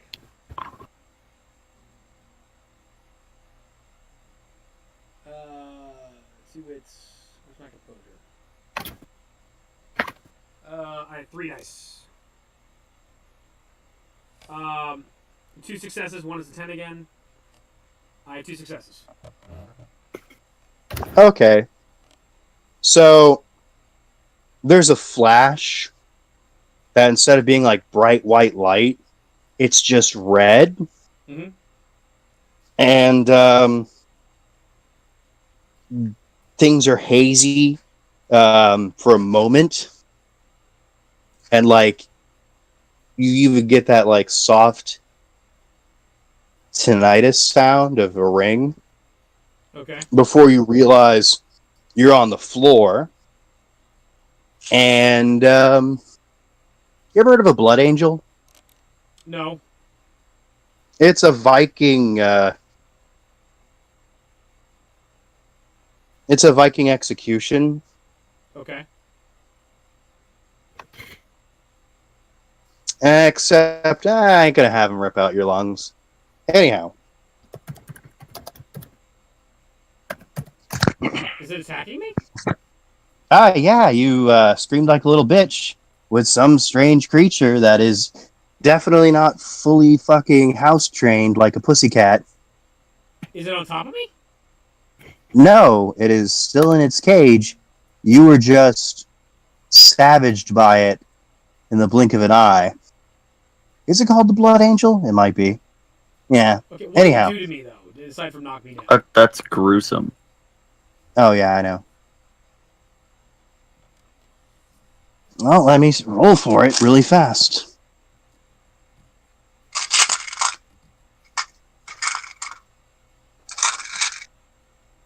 Warhammer 40k Ooh. images. What? I typed in Blood Angel into Google and I got a Warhammer 40k character. Type in Blood Angel Viking Torture. Okay. Oh.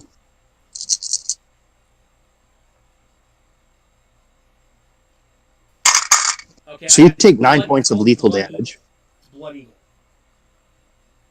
Blood Eagle is a ritualized method of execution detailed in late skaldic poetry. According to the 2 instances mentioned in the sagas, the victims, in both cases members of the royal families, were placed in a prone position, their ribs severed from the spine with sharp tools, and their lungs pulled through the opening to create a pair of wings. There is continuing debate about whether the ritual was literally an invention or mistranslation of the original text, or authentic historical practices. Okay, so is this thing basically splitting my rib cage open? Yeah, you take 9 lethal damage. Did it actually do that to me? No, but I was giving you a nice visual image to go with it. Is that what it feels You like? are... Well, you get flinched. I'm at 0 lethal. Okay, well, what do I see and what do I feel? Well, at the moment, you feel nothing, and then you feel pain. So, wait, you take 9 lethal, and you're at 0 lethal? What? I've taken 9 lethal, and all of my max lethal is 9. Oh, that means you're bleeding out. Anyhow. So, essentially what it did was like a massive degloving. You know what that is, right? No. Oh God.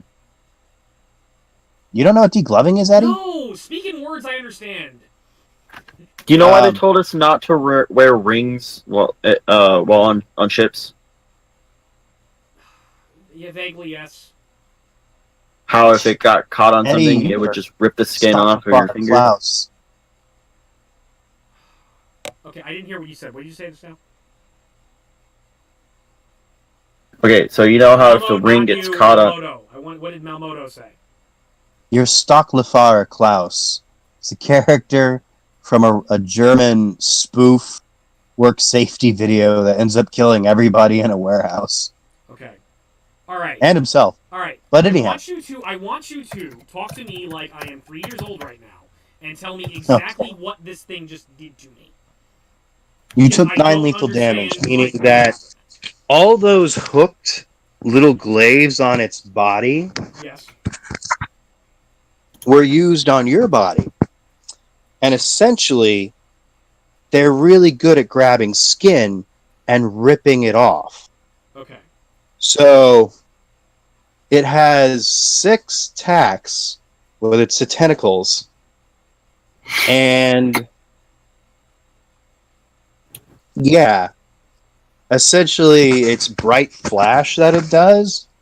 It's kind of like a thermal imaging, but nonetheless, it targeted you and literally just started just peeling off big chunks of you, stripped you off like a latex glove. So it just ripped off the skin off my torso. Yeah, a lot of places, like probably like half a boob is missing. Considerable amount of skin along your thighs and arms and face and neck. So it's mauled me. Okay. Yeah, it mauled you. Is it my turn? I mean, yes? Is it going to keep attacking? No, you're on the ground. You're currently, you got to make a conscious roll. So because the other thing... That's stamina. Yeah, you do a stamina roll. Okay. I have a success and a failure. Just let me know if you have 0. I have no successes.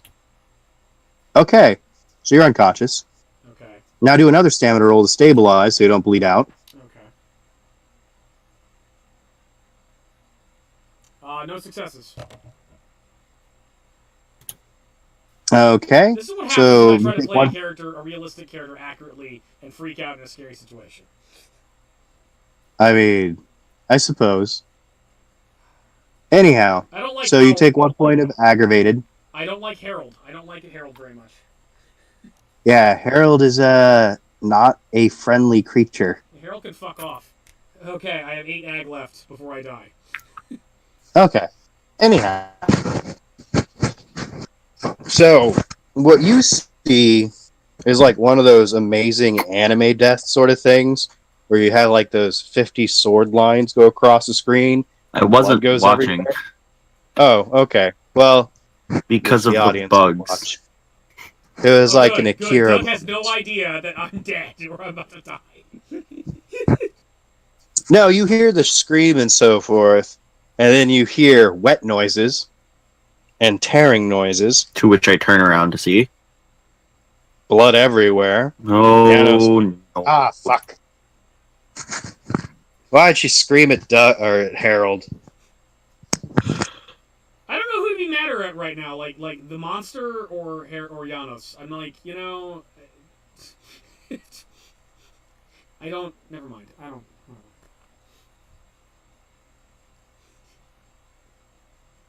Is Janos gonna do anything? Ah, yes, he is. He scoops you up quickly, despite all the blood going everywhere. And he's like, have to clean that later. I'm glad I'm unconscious right now.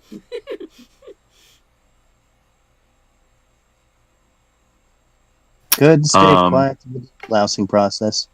Had to scream at Harold. What if you were sitting there eating and someone just came up screaming at you? Oh, yeah. Probably stab him in the face. Pull another useless gun on them. I didn't even have a chance He's to do walking that. up the stairs in his arms. So are you going to do anything, Doug? Oh, yeah. You see Harold eating what is her completely removed hand skin. Lovely.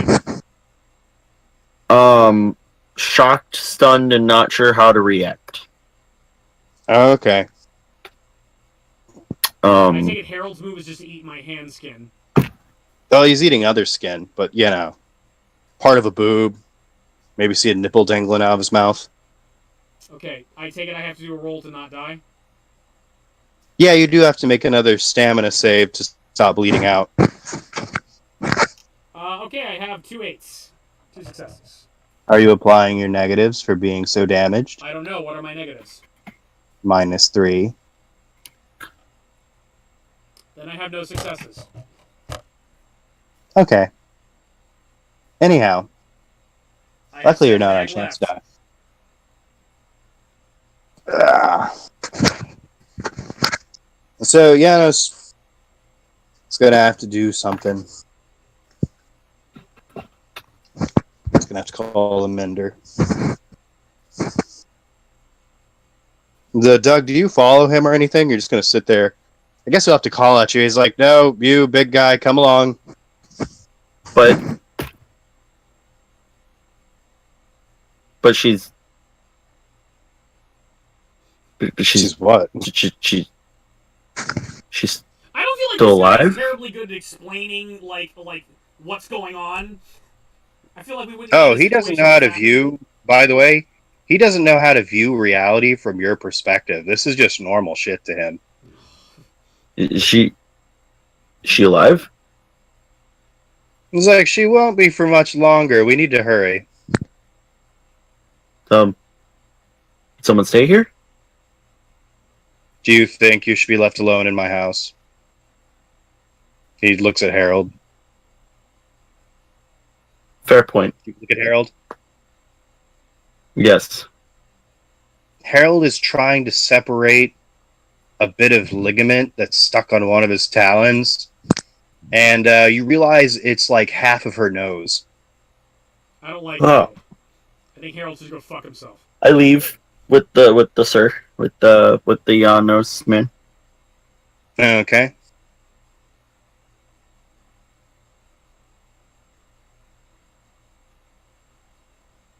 So he walks up the stairs shift to where you're on like a regular room floor. He then goes to a door and pushes it open with his foot. Yeah, you're following? Yeah. Okay. The room he enters is abyssal black.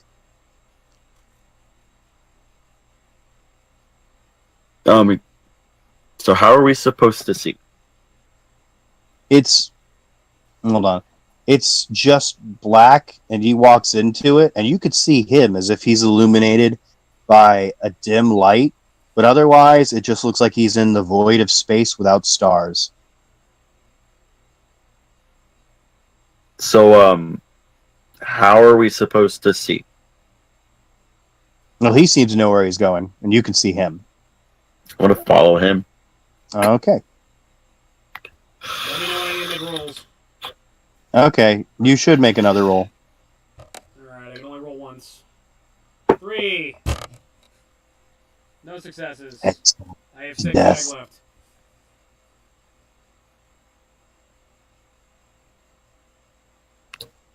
Okay. Anyhow, so Eddie's just having a rough go of things. First, he gets stuck by the lady, then he wigs out on the monster, and the monster plays him. I don't like Harold. I think Harold should go fuck himself. Are you sure there's not a karma system going on here? I think if I die, I should make a character specifically designed just to kill Harold. I mean, that would be stupid because that'd be a waste of a character slot. Yeah, but I'm still like, Harold could fuck off. Harold's a douche. Okay, anyhow. So he's walking a bit briskly and carries her ragged form over a threshold.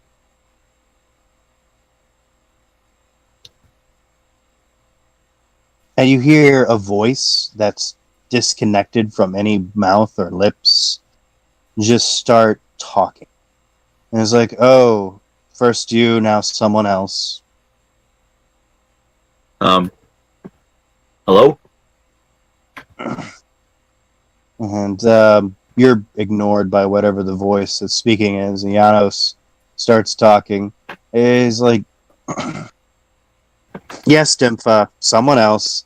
They're new. They got Harold a bit tetchy. And he's like, yes, at least it's not nastiness you had before. And you see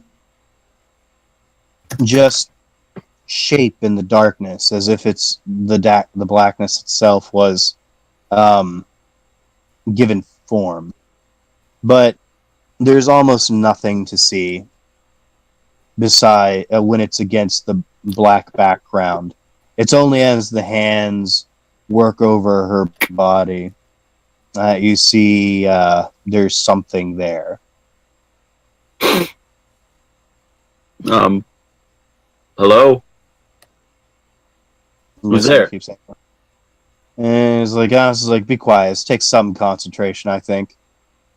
You just hear, but not really, in reply to that.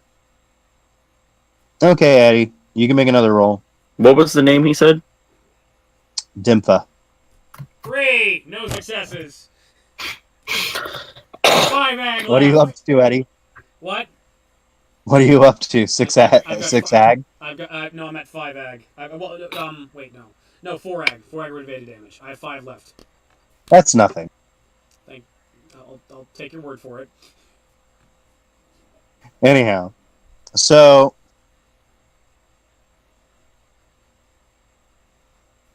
the disconnected voice says, "You bring me such interesting things, at least," and it gives a stiff yes, and you see the ragged skin start to curve back against the exposed meat of her body, and then begin to sort of like what's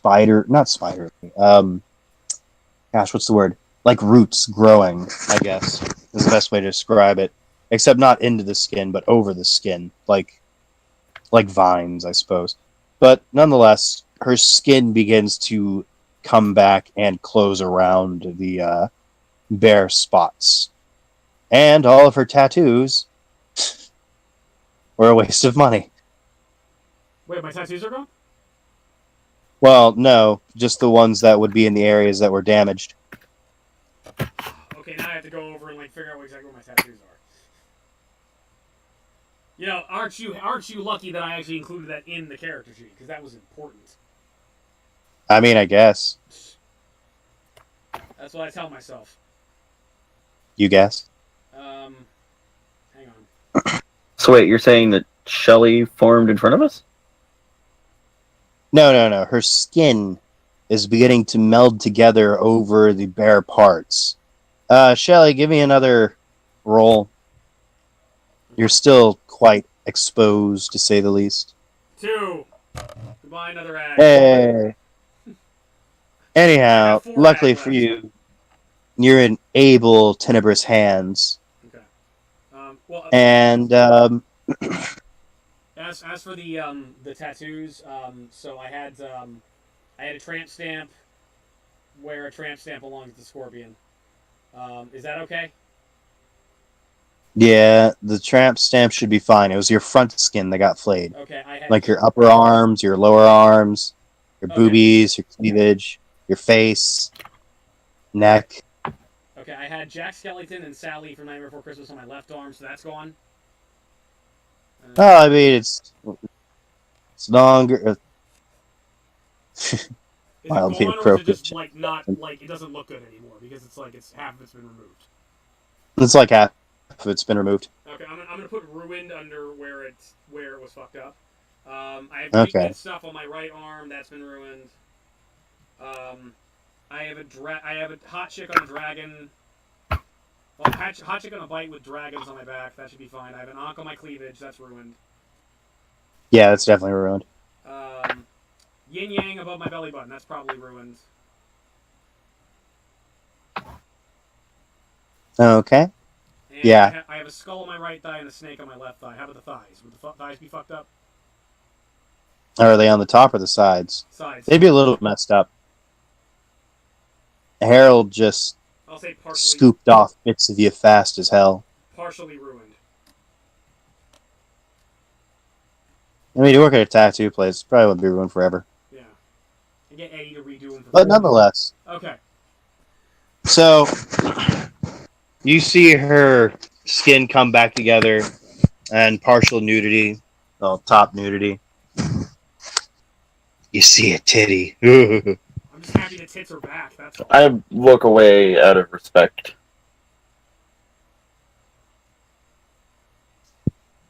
And yeah, so I guess I have to give you a stamina roll for consciousness. Okay. Am I still bleeding out? No. Okay. I've still taken a ton of ag damage, though. Yeah, all the lethal's been removed. She isn't going to restore your blood. Okay, so I'm back. So I'm back up to my full 9 lethal, right?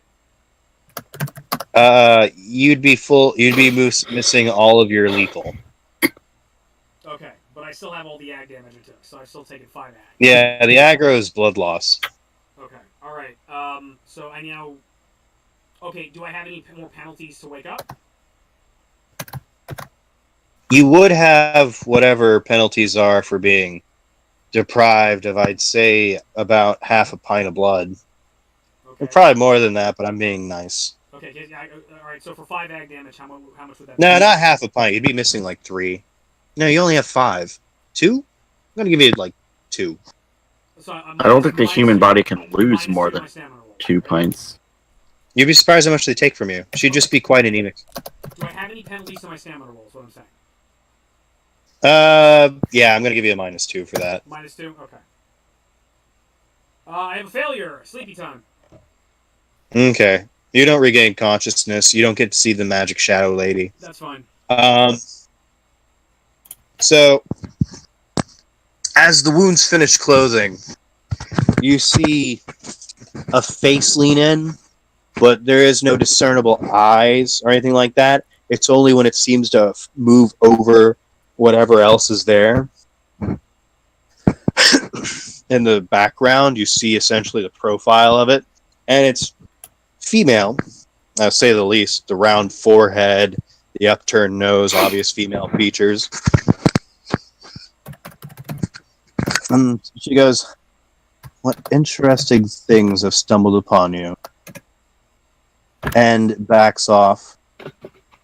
And Janos is like, yes, I'll pay you soon.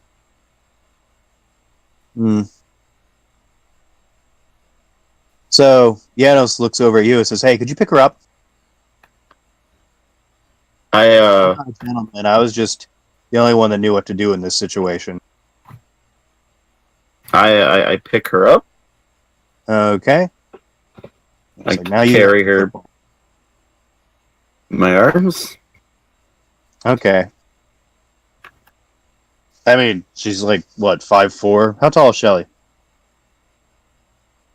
5'2". Okay.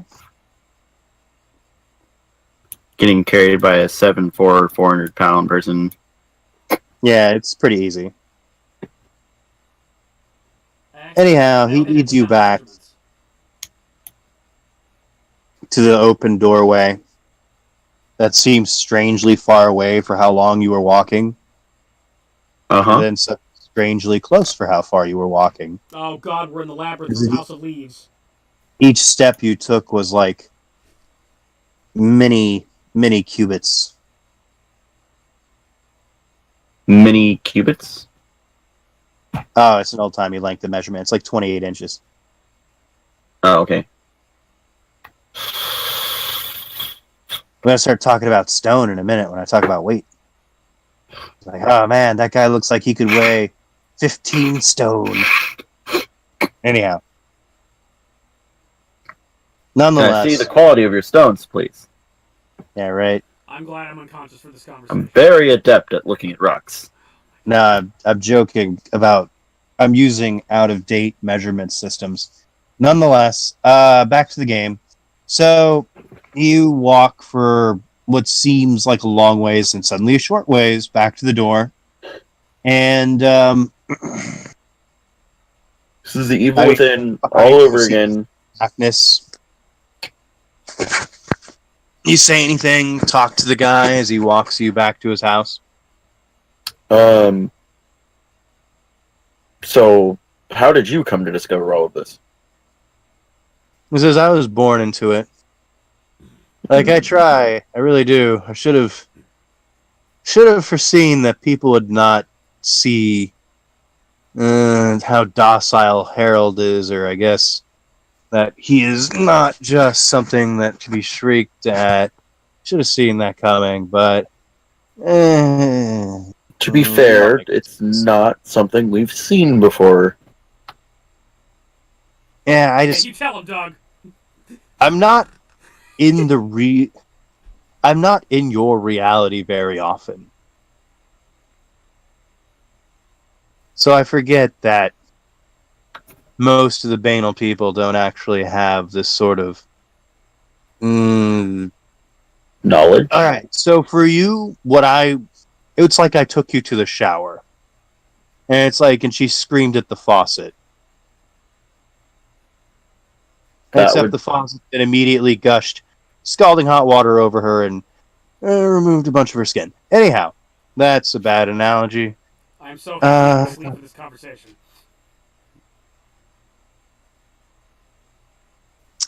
So, yeah, we'll have to find a different Flintser.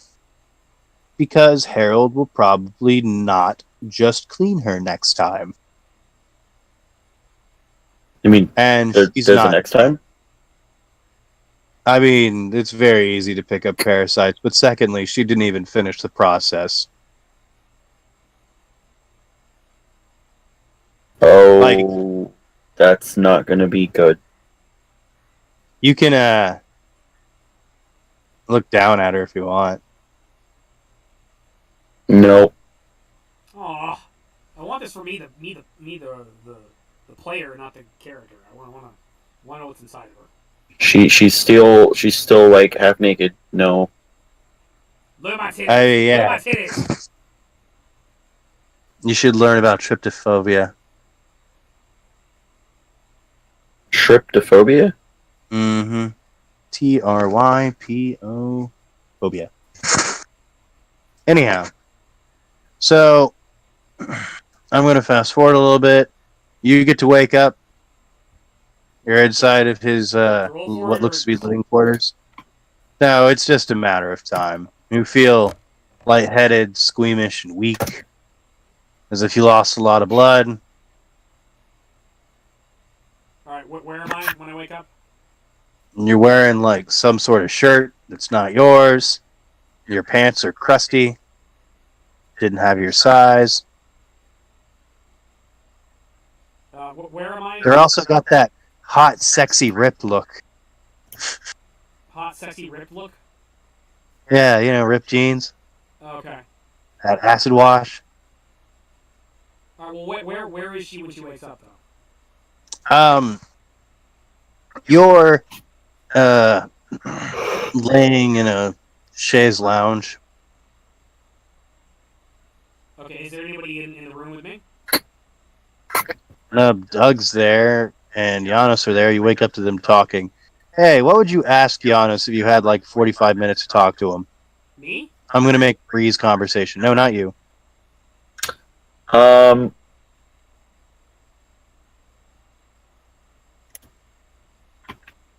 Hmm.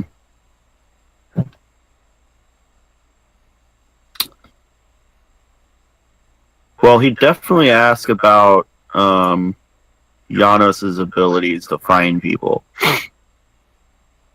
So I'm just going to give you the gist of what the conversation comes to. He tells you, he essentially tells Doug, it's like, you ever heard of D&D?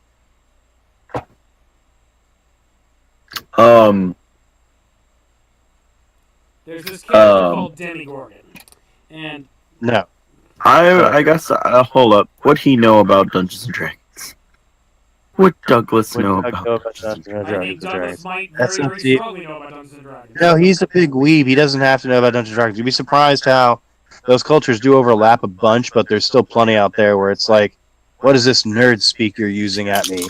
I'm a respectable weeaboo. I couldn't possibly know about such things. This has nothing to do with, girls... So I'm just gonna go with an intelligence roll. Nah, I'm just gonna say you don't know. Anyhow, Well, I did succeed once on my intelligence roll. You wouldn't know this random spell that bards get. Before you explain this, if she were awake, you would have actually gotten cool points again. Not knowing about D&D. By not knowing about D&D, she would actually think better of you. But there's plenty of people that like D&D of the opposite sex, Eddie. Shelly's a bitch, okay? So Shelly's a bitch. So he knows about D&D, but he usually plays explosive wizards. Damage. Oh, okay. Glass cannons suck. But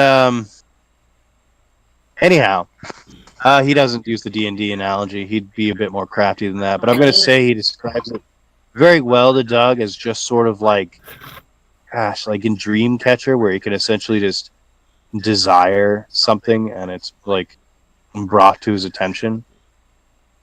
And it's sort of just like, if he can learn about it or if he can figure it out, like the compass from fucking Pirates of the Caribbean.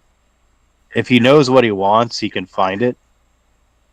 Or if he's given something to find by others, he can find it. Right. But yes. Okay. And other than that, he has a few other abilities that make it easier to do. It sort of was like his folky, the finder, and just transporting. Okay. Any other questions? That was not a long conversation. What other kind of things should I watch out for? And he's like, yes, the dangers. Well, he tells you we'll talk about that when your friend wakes up. How could I defend myself against these things? should I punch them? Yeah. I'm really good at punching things, but it didn't seem to have a big effect against that thing, against that Cultivator. Wendigo. Should I flex at it some more? Cultivators come in many types and varieties. They all essentially feed upon the banal in one way or another. But I suppose you could learn some defenses. Depends on what your forte is.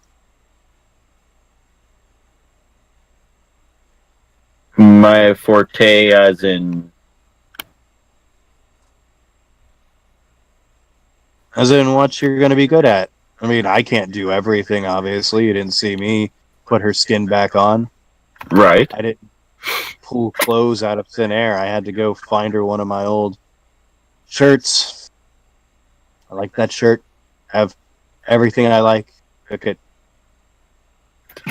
Mumbles. I apologize. I'm not sure that I could have helped. And he's like, nah, I'll find another shirt. He laughs.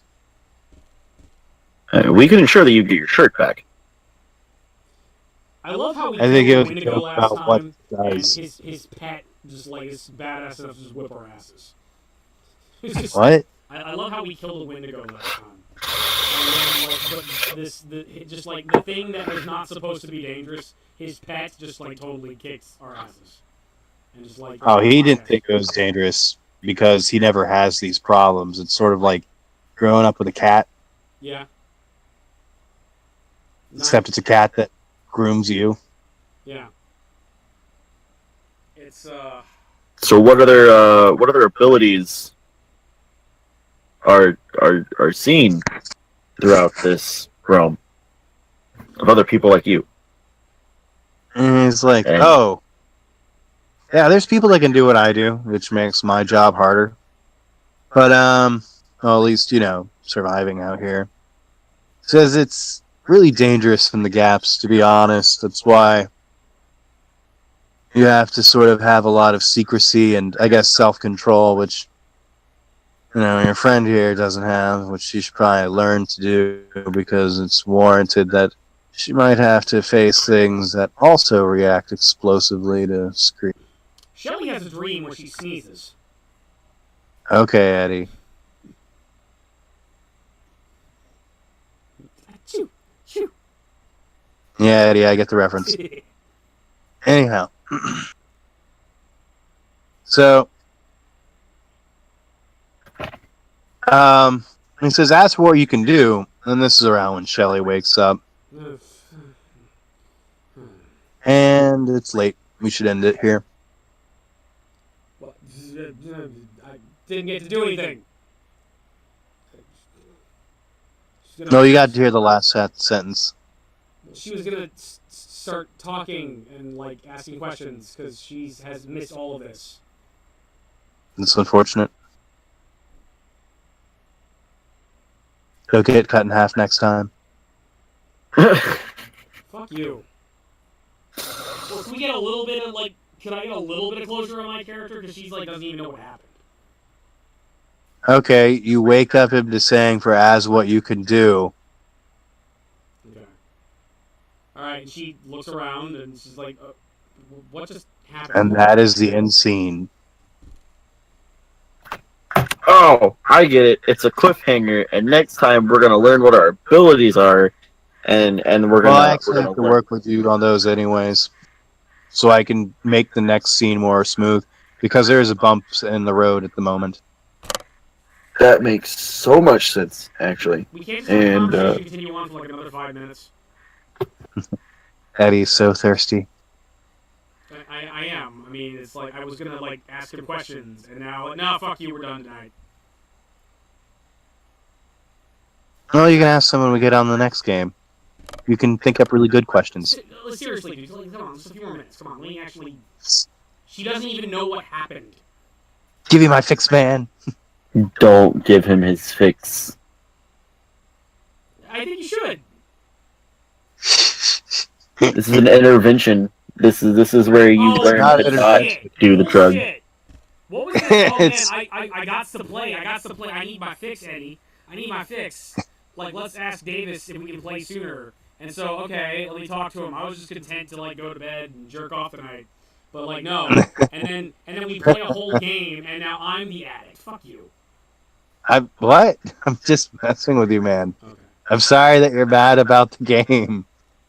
I would like to talk to him just before we actually end for the night, because it's like you're leading me off as like I You just talked to him before. What? You talked to him before the incident as well. Yeah, didn't ask but like anything now generic, she's but like still. doubly confused because like the way I interpreted basically getting attacked was like I screamed, he screamed back, and I'm on the floor, red, unconscious. So she Yeah. like, literally has no idea what just happened. Yep. Yeah, could we? I don't want to end there. Could we just like? You don't want it in there, Eddie? No, I don't. I want to have like like a little bit of a talk with this guy, and then you could go. Okay. Okay, Eddie. Okay, Eddie. All right. Okay. And he says, "Oh look, she's awake." What's it? What just happened? What? And it's like you gave Harold a taste. You have to find someone else to clean you up. Was it? He didn't. He didn't get all the stuff inside me. No. You got all the stuff off of you, on the outside of you. Did he do something, or did it do the thing inside me do something? What happened? Next Shows time, your tattoo on your arm, and on one side there's like half the image, like the undersides of that Raggedy Ann doll and Jack Skellington, whatever they were doing in the picture, embracing, I assume, because that's what all those stupid tattoos look like. Yeah. And you only see like just below his stupid ruffles, and just below her like patchy limbs, and their arms are touching. Like you got their arms crossing over as they're doing that hold, but the upper half of them is missing. But also over the top of the image is dried blood, and on the other side is just skin, nice, fresh, pale skin. Like there's a tan line. There's a visible, like, you know, this skin isn't been kissed by the sun. The skin is fresh and new. What happened to my tattoos? Did he do something, or did the stuff inside me do something? What happened? next time, Harold don't is a scream like flincher. such a little girl. Wait, what? He says Harold is a flincher. That means he'll take off your skin if you agitate him. He attacked. And he did. Oh, yes. I did not think about it. I'm sorry. I didn't realize that people scream when they have things like that happen. You ever pop a pimple? He says, just straight up, like doing a little pinchy gesture. And it's like, that's what this is like. It's just maintenance, it's body grooming, it's plucking eyebrows. You pick up parasites because this world is filled with them. Okay. Did Harold like cut me to pieces? Oh, yeah. There's bits of you still on the floor out there that I'll have to clean up. I start like touching my body, looking to make sure I have all my limbs. Then how am I? How am I not dead? Oh, I got you put back together. You're actually running up quite the tab for me. So I've still got things inside me. Yes, those you didn't let Harold finish. And I mean, if you had screamed after Harold had finished, that'd have been great. But you didn't. You screamed before Harold finished. Harold made you into some sort of Pollock painting. I think it has it. Yes, Jackson Pollock painting. And so yeah, we have to finish that Get up. rid of these things without having a giant monster like suck it out. I mean, Harold's a pet. He's like offended sounding. I don't think I want to have Harold pull this out. Like, I mean, there's other ways to get rid of them. It's just Harold was a more neat and orderly way for me. Yeah, I don't think I want. I didn't want to have to. Oh, that's nice.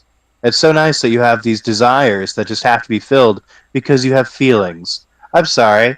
I wanted to do something. Your pet ripped me to pieces, apparently. Okay, you could play the victim. I don't mind that. But I can also play I got ripped that. to pieces by your pet. Okay. Yeah, I Eddie? am the victim. I didn't know any of this before. Hold on. Make a wits composure roll. Okay. No successes. Okay, you forget about the situation. What exactly did I forget? You forget that it even happened. Did I forget like about the entire thing that happened? Yeah. Like in encountering Harold in the first place? Yeah. You forgot all up to that point. You were walked down the stairs and things just stopped being there.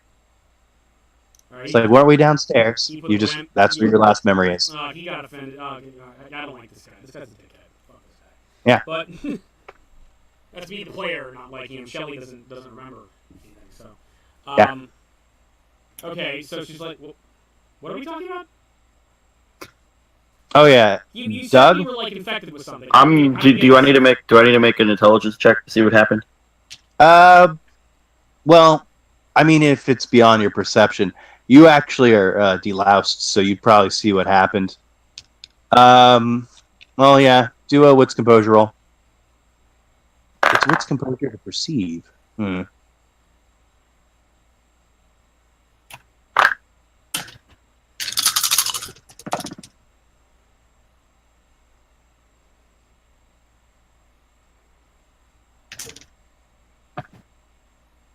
I have 1 success. Cool. Okay. Well, while she's gabbing and starting to argue with him, he like makes a snatching gesture. It's like he grabs something out of the air.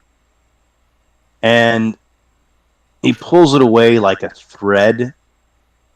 And you see like what you could mistake actually for like a hair just floating through the air.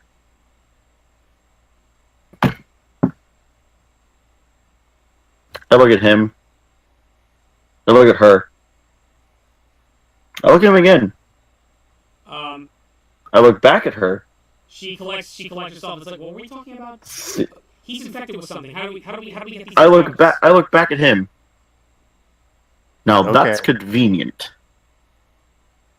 And he's like, it's nice to win an argument, isn't it? What are you? That is very convenient. Wait, what are you talking about? Like, are we still? You said there are these things inside of us. This bug things. How do we get them out? And he said, well, we're going to have to take you somewhere. I've already gotten him done. Wait, when? We just walked in this room. Why am I sitting in a chair? How did I get here? Oh, you're going to try to piece it back, Eddie? Yeah. You think you're just gonna get away with it just by like wipe my memory? Like, I'm gonna fucking hold you to that, motherfucker. You can try. Yeah. So I know which compulsory. Remember what happened? No. How do I piece it back together? It would be a recollection of your thoughts. Let me think what this would be. Probably an intelligence roll. Let me see what I got. Okay. There's an intelligence roll. And... no, excuse me. You're excused. It's an intelligence... hold on. Maybe I should have to do a resolve composure roll. Not a wits composure roll. But whatever.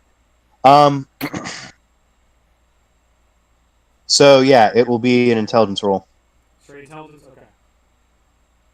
I have 2 successes. 1 is a 10 again. That's Okay. 3. I have 2 successes. How many intelligence points do you have? 2. Okay. That is really convenient. All right. So, you forgot something. Okay. What did you do to me? You made me forget like those people at the hospital. I was like, yes, I did. Okay, I don't like this anymore. Okay. Trust me, you don't want to remember. What I kind of do. Why did you? What No. argument do we have? I had a very banal argument. Okay, I don't like this. Now you're screwing. You tell me you got like bugs and stuff inside of us, and now you're making me forget things. I don't agree. I want to go home. I don't know what's Okay. going on. Okay. He says, Shelley? fine. Do you trust me? I'm gonna roll a D100. No, she does not trust you. You Oh, the I rocks. thought we were becoming such good friends. I like you, but you're taking all this very much in stride very, very easily. It's like, what? Like, you want me to trust you? Okay, what the hell just happened? I don't like this. This guy's, like, comes out of nowhere. He's got crazy superpowers. He's crazy, reality's distorted, and now he's screwed with my memory. I mean, he's only doing it in order to calm your mind. It's not calming my mind. Allegedly, I have bug monsters inside of me, and now he's Mhm. yeah. I don't He trust nods. any of this. Which is true. And he says, "All right. Well, something bad happened. You started raising a little fit about it. Nothing extremely bad happened because it was fixed, but nonetheless, you threw a little tantrum. And me, being the adult in the situation, said, you know what? I really don't have to deal with this. So And I you don't. decided to take my memory away. Uh-huh. I don't see that as being the adult in the situation. Mm-hmm. You don't understand How several could I? things about the layers of your reality. One, I did you a favor. Now, it was to repay the favor that you did me. Two, your reactions are absurd. Three, I don't have to do you favors. I don't have to help you. You were just another bunch of people.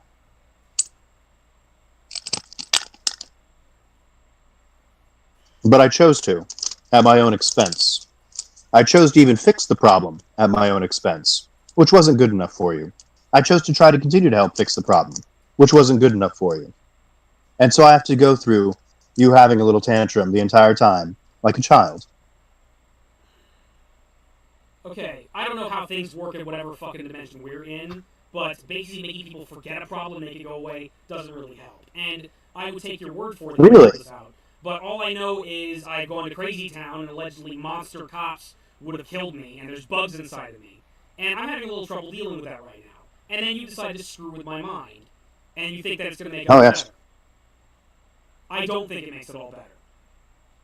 So I don't really want these things inside me, and if they're going to kill me, that's not cool. But I mean, I don't know if I can trust you right now, seeing as how you want to screw with my memory. Huffs.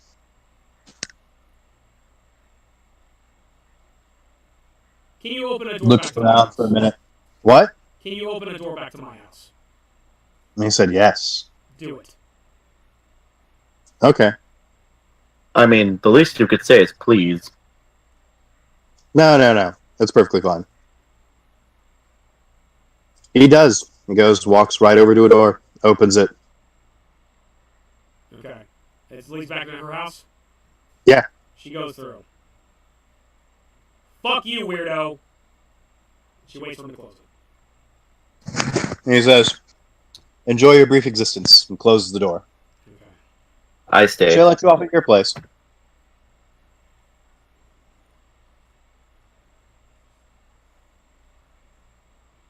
I don't leave Janos' house. Okay, we split to do. You leave too. Okay. What? No, I could have learned so much stuff. No. Okay. So, Now it ends. my character's new plan, if I get any experience points, is to put them into a cult, so I can figure out how to cure myself. Okay. That's my plan for next time. So, Okay. Fuck you, Shelly. fuck you! I got Fuck ripped in you. fucking half, and then douchebag Mr. Oh, I was born in another dimension. So You I have don't know never how been human ripped in half. interaction works. Thinks he can You solve have this no problem idea that by you were making ripped in people's half. Memories were erased. Fuck that. No, she. You wouldn't no, dude, remember I your was character. seriously ready to just start shooting him, which I know is a really bad idea because he can make space time get high. So it was like she's. No, you now she's in the situation where she's completely freaked out and she doesn't even remember the argument because instead of having it, he decided, oh, I'm just going to make her forget the past 20 minutes. So, like, I don't even know that he saved my life again this time. Mm-hmm. Yeah, like that was a whole lot of distrust that just went down. So now I That's know fine. I have parasites and I have bad things about me that I need to get cured, and she has no idea how to do Wait. that. But you know, Hold on. Yeah, you did see Doug's parasites. yeah, she remembers that. You did She see was the removal. no, she does not like Janos anymore. She knew who Harold It was. might have She been a wouldn't like him either. respectful. Okay, that's fine. So, We get in the game there. unless First off, Doug, you want to keep going? I don't know. first off, don't say a thing to anyone else. Wait, is he here with me? Who Yeah. Yeah, I got forced to the door. Oh, so he's back in my apartment. Yeah, Doug's there. Okay, all right. I'm looking at him. All right, go ahead. Oh, by the way. Yeah. Your apartment. Remember how you had roaches? Yeah. They're all dead. Interesting. And that's the end of this. Okay. Well, unless Doug, do you want to say something? First off, don't say a word to anyone about what just happened. Ever. Yeah, I'm gonna get on Instagram right now and talk about this. Second off, fuck you, because we were learning a lot. Fuck me. What? I don't even know what happened because he started playing with my mind. To which I leave and go back to my hotel. What does he do? I leave and go back to my hotel. She follows you outside. Like, what did he do to you? How did you get your things removed? Do you talk to her or just ignore her and get in your car? I'm just gonna go get my car. She follows you out to the car, actually. She's gonna wait, Doug!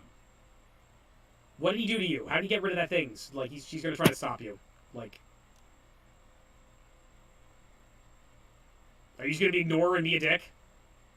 Yeah, I'm gonna act like you're a crazy person because there are people around that can hear.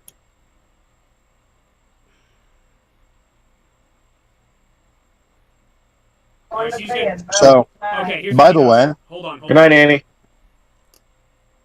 When you get into the car and just ignore her, she picks up a brick and she hits your window and screams, "Fuck you, Doug!" and goes back in her house. it's a soap opera lady. Yeah. It's what happens when you try to charge too much. Wait, what? But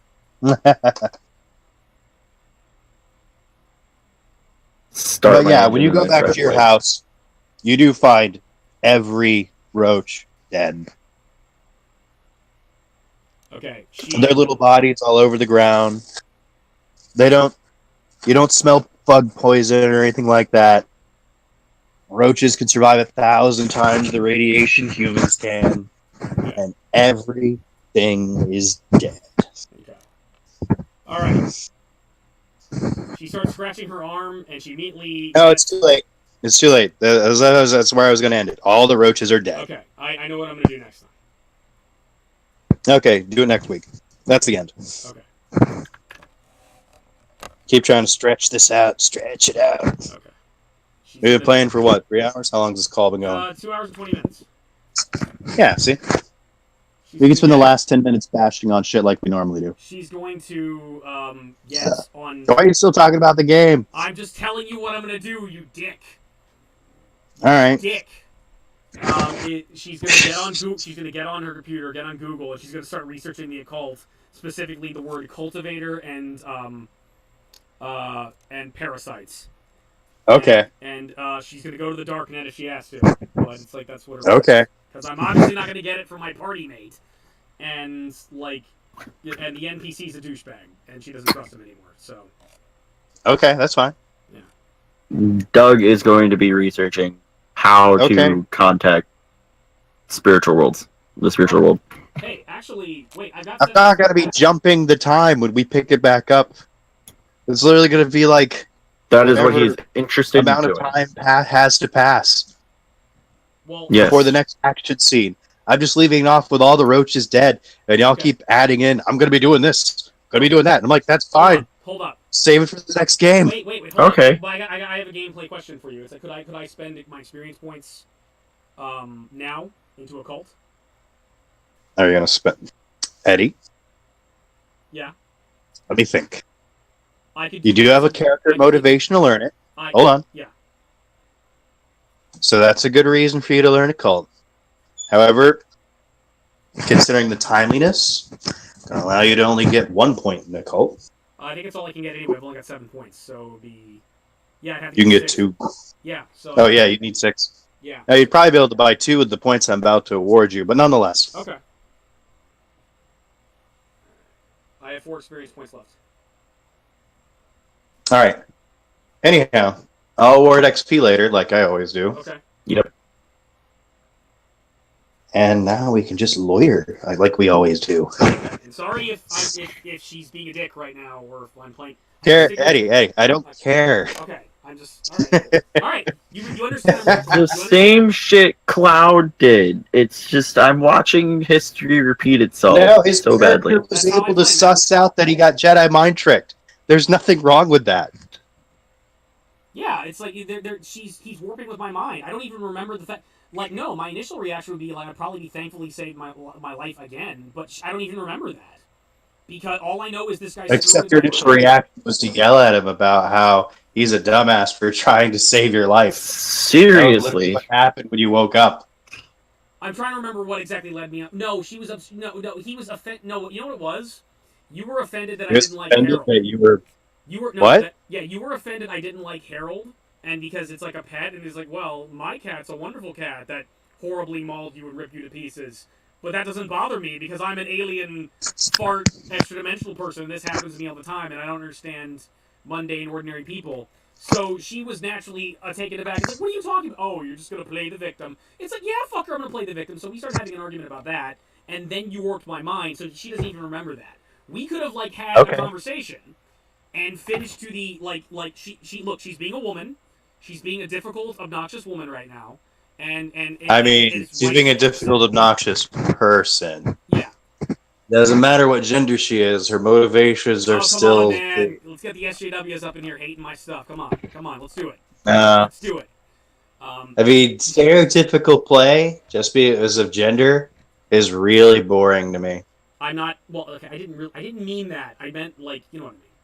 Do you? I don't know. Probably not. Okay. Probably not. What I mean. You forget. I'm just an alien. Yeah. Okay. Yeah, but she doesn't understand that, and so she was having an argument about it, and then his reaction is, "I'm just gonna mind control her and make her forget." So now she doesn't know what's going on, but she remembered that he took her memory away. So now she's paranoid and doesn't trust him. And coupled with all the weird alien shit that's just happened to her, she's like, she's not okay.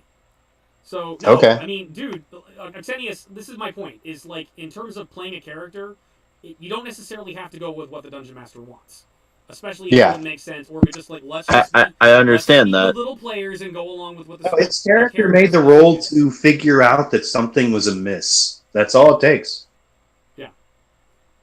Yeah, and I have no real reason to trust this guy yet. I mean, other than like, I mean, this is, you understand? She's like, your guy's an occultist. Your guy is into magic. Your guy can take this in stride. And you didn't demonstrate that. Oh yeah, his character is thirsty for knowledge. He's a thirsty slut for that occult knowledge. Yeah, this, like, sitting in there being like, "Tell me I could do alchemy." Yeah, that's not her. Tell me I can bend things to my will. She's not like that. And then you're ruining it because you're she's throwing a fit. Utterly banal person.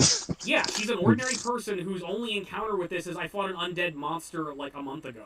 And I'm trying to figure that out, and now she's getting overload, and then stuff's getting taken away. So it's like, yeah.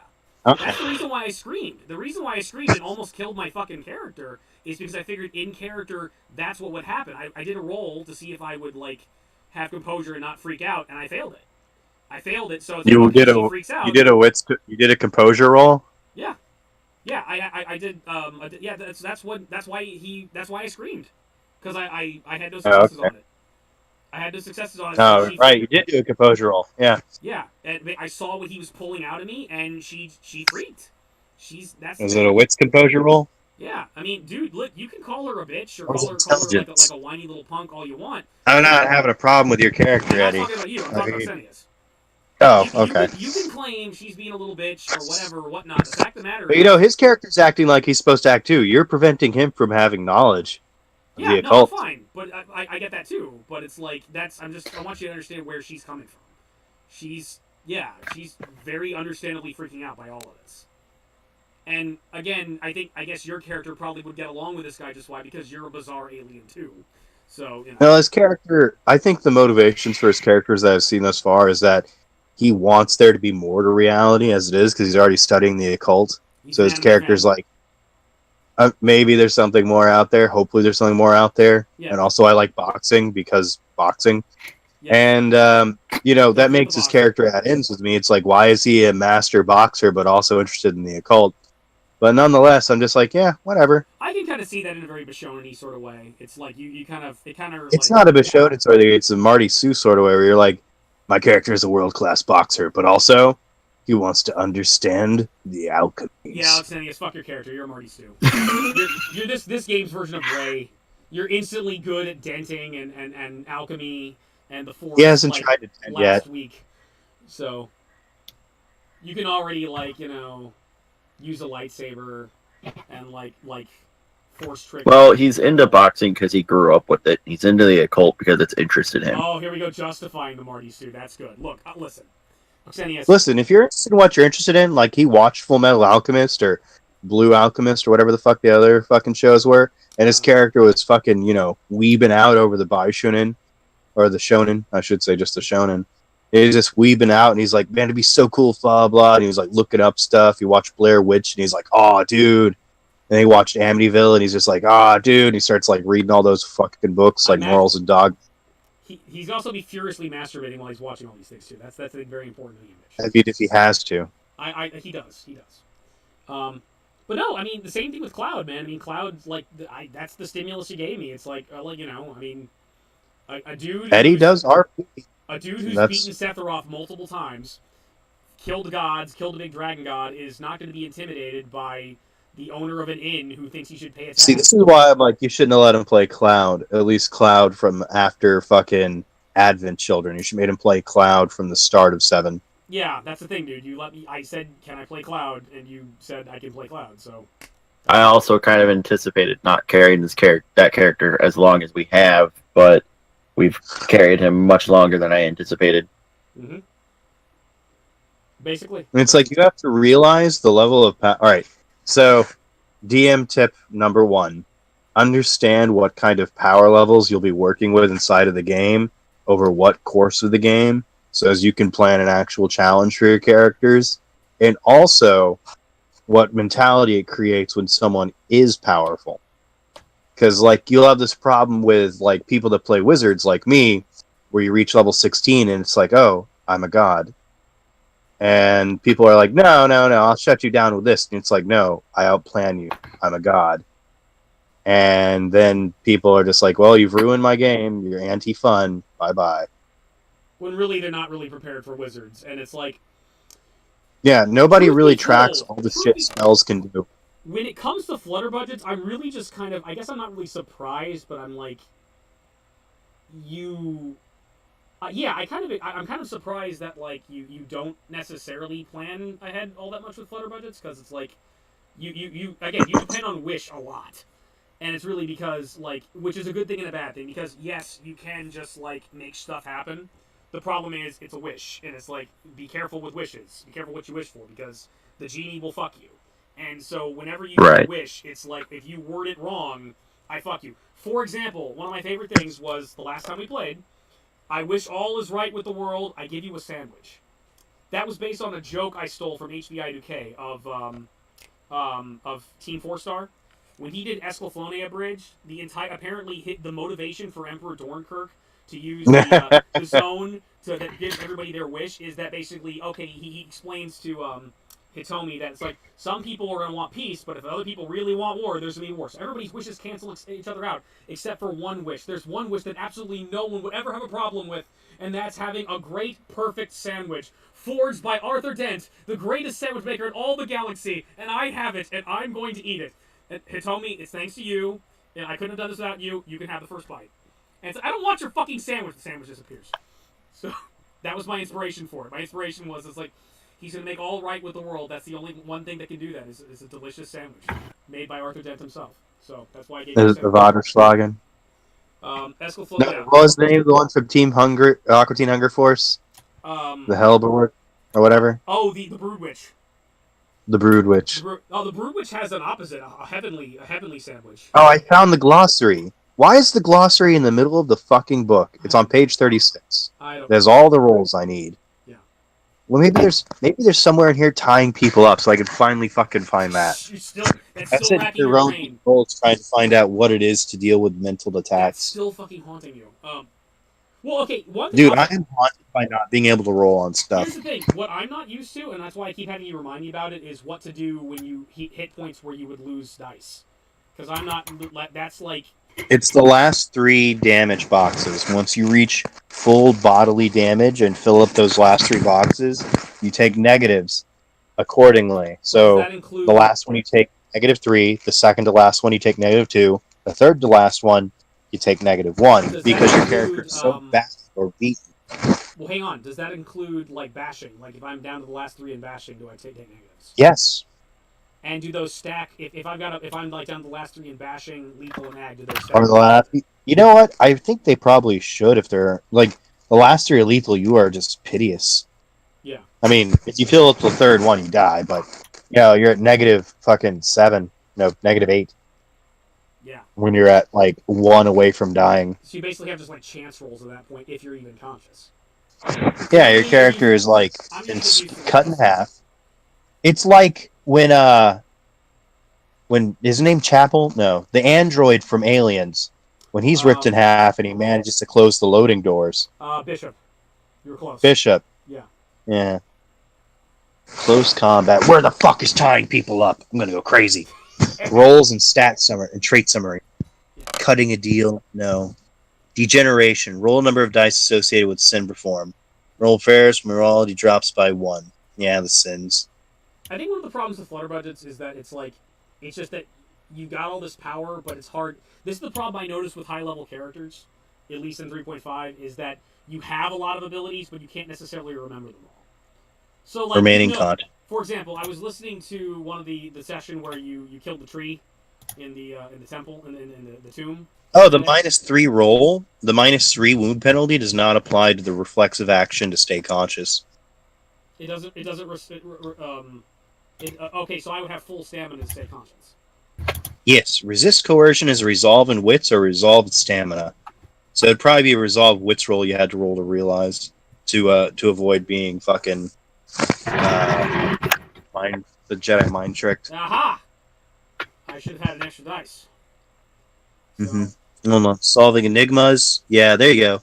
Intelligence investigation should have been your roll. Investigation. Oh, I got high investigation. See, this sucks now, though, too, because this was going to be exposition guy who was going to help us out and tell us all sorts of stuff like that, and now I pissed him off. Oh, no. I always allow people to ruin their chances. Yeah.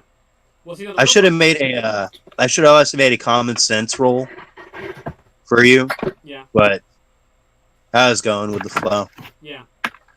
Now the problem It doesn't bother me that games go awry. Like, I have so many DMs that are like, they ruined my game. Oh, my balls. And I'm just like, listen, they're the players. You gotta roll with the punches. They're playing a game. You are just allowing, you just have to allow them to do what they want the best you can. Yeah, that's the thing. It's like, I know it's not smart to do that, like, but it's like, it's what she would do. It's like she would, yeah, because it was like she, at that point, it's like she doesn't even remember anything, and so she's, she doesn't understand why this guy's acting the way he is, or why, she doesn't understand anything. It's like she's like really, this like encountering this guy and going in this dimension is like sensory overload. It's like she's just getting used to the Wendigo. She didn't even know that thing's a Wendigo. Like, she has no idea. Like, we never talked about that, me and Doug. Yeah. So it's like she's never even drawn that conclusion. So, yeah, where she's But at. no, it's essentially like you fast pressed through the tutorial menu. Yeah. And it's like, oh, wait, I meant to read something about that, but now it's closed forever. And so now she's going to have to find a way to get rid of her insects herself and her parasites herself. And I don't think she likes Doug too much either right now. So It's intelligence and composure, I think, for remembering. so that's the other problem here. We've split the party.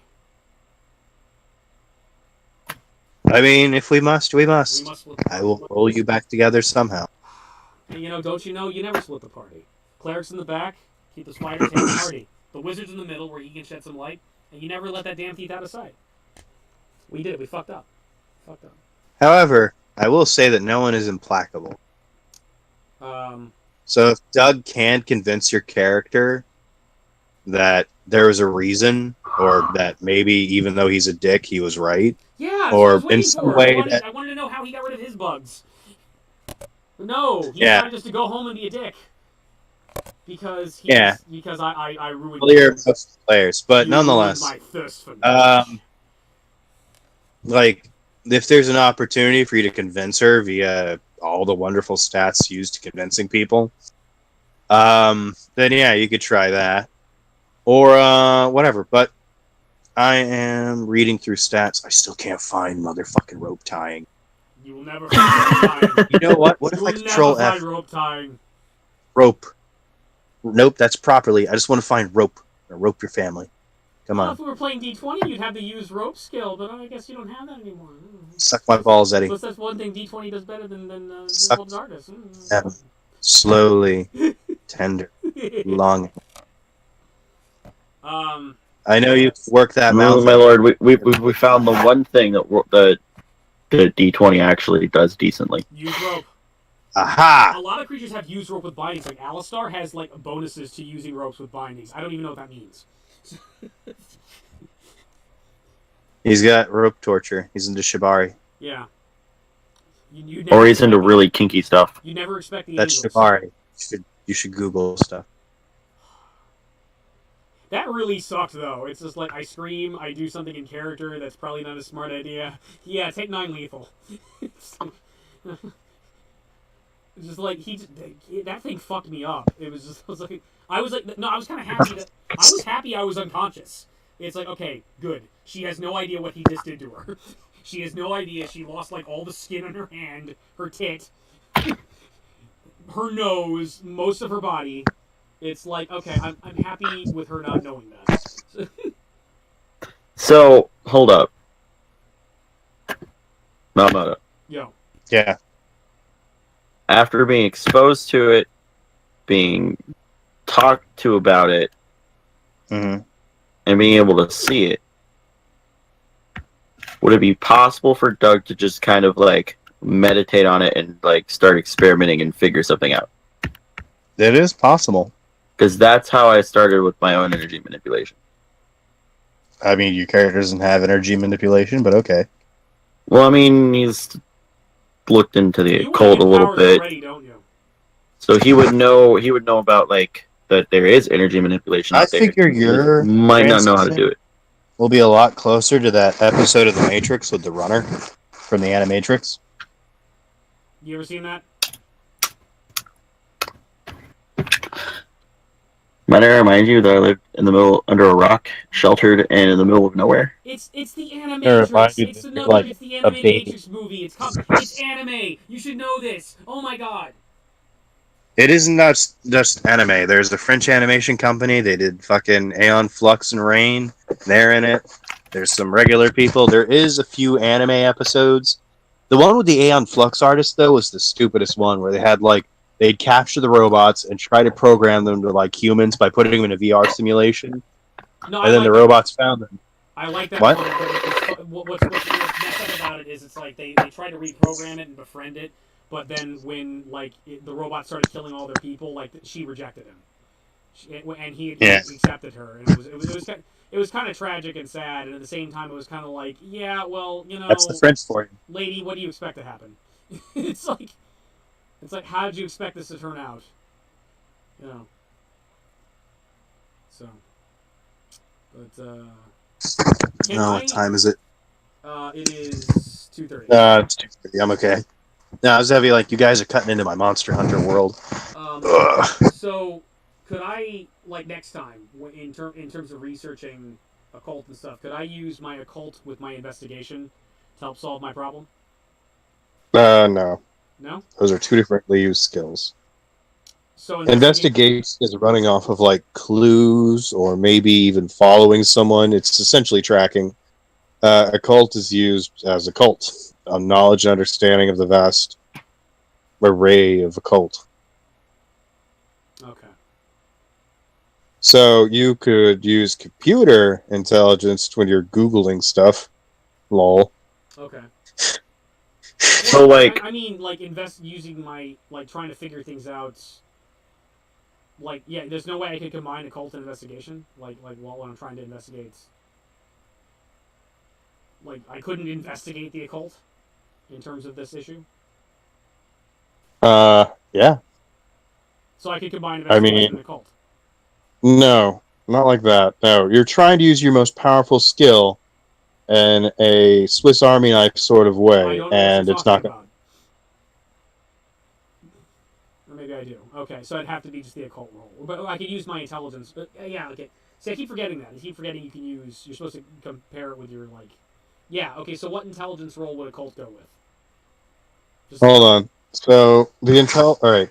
Mental traits. They're all broken up. Has it right next there. Power, finesse, resistance. Which do you think this would use? Um, You're trying to essentially lift a mental weight. intelligence. There you go. Okay. If you have to think quickly on your feet, that's wits. It's maneuvering thoughtfully. Mm-hmm. So if you're trying to come up with a clever comeback, it'd be like a wits performance roll or a wits subterfuge or something like that. And resolve is like mental stamina. Yes. Okay. It's usually combined with composure because of the fact that it's keeping your emotions and your mind under control. Okay. All right. So I have So I gotta add +2 to my calls. so what would energy manipulation even be considered? Like, is that would that be a merit, or is it underneath the occult skill? Eddie. Technically, Excuse this would be the power. Davis. Of this game. Yes. Character doesn't have the ability yet. He'll have to discover it. Okay. Okay. Hey, I want to buy Obfuscate off the vampire thing, even though I'm not a vampire. Can I do that? Can I just like take Wait, Obfuscate? did you say obfuscate? Obfuscate, yes. Did you say obfuscate or obfuscate? Obfuscate. Okay. No, you can't buy that. You're not a fucking vampire. But I don't want to be a vampire. I just want to take the power of Obfuscate. You can't take the fucking power of Damn it. obfuscate because it's attached to the Damn bloodline it. of Cain. It was Alright, like, fine. are you a vampire? Then Fine. no. Fine. Oh, I want to get the ability to make razor claws. Are you a werewolf? No. Oh, I want to do glamours. Are you a fucking changeling? No. Okay, I want to do techno mage shit. Are you a fucking techno mage? No. You're fucking human. I'll just take Potence then. I'll just take Potence. It'll be fine. Potence? Yeah, Really? It's another vampire power. Fucking. You think I don't know what the fucking vampire powers are? No, you don't. Clearly you don't. Celerity, aspect, potence, animalism. Let's see. We got the mythology, vicissitude, and fortitude. Or is it fortitude? Shelly is going to use her skill points to get the ability that the Tremere have, where they can make someone explode into a fountain of blood. That's Thaumaturgy. Oh, there's a new update for League. Yeah, they're probably going to be up. League is in a fucking strange place right now. They got so much shit going on. Yeah. Like, people are playing fucking bruisers and weird shit down on the bottom because ADCs got messed up. Essentially, the game plays too fast. So, if you're playing any character that has late game potential, usually games are over by like level 16. Like, when you get your third point in your ult, games are over by then. They're ending at the 25, 29 minute mark. And, you know, that's great because you want to play a half-hour game, but it's also terrible because characters aren't tooled for that. Like, if you're playing, you know, any of the late gamers, though they did a lot for Nasus. I hate him. I fucking hate that he gets stacked so fast. They should nerf it, to be honest. Like, his kit is just now so perfectly tooled for just getting massive stacks rapidly.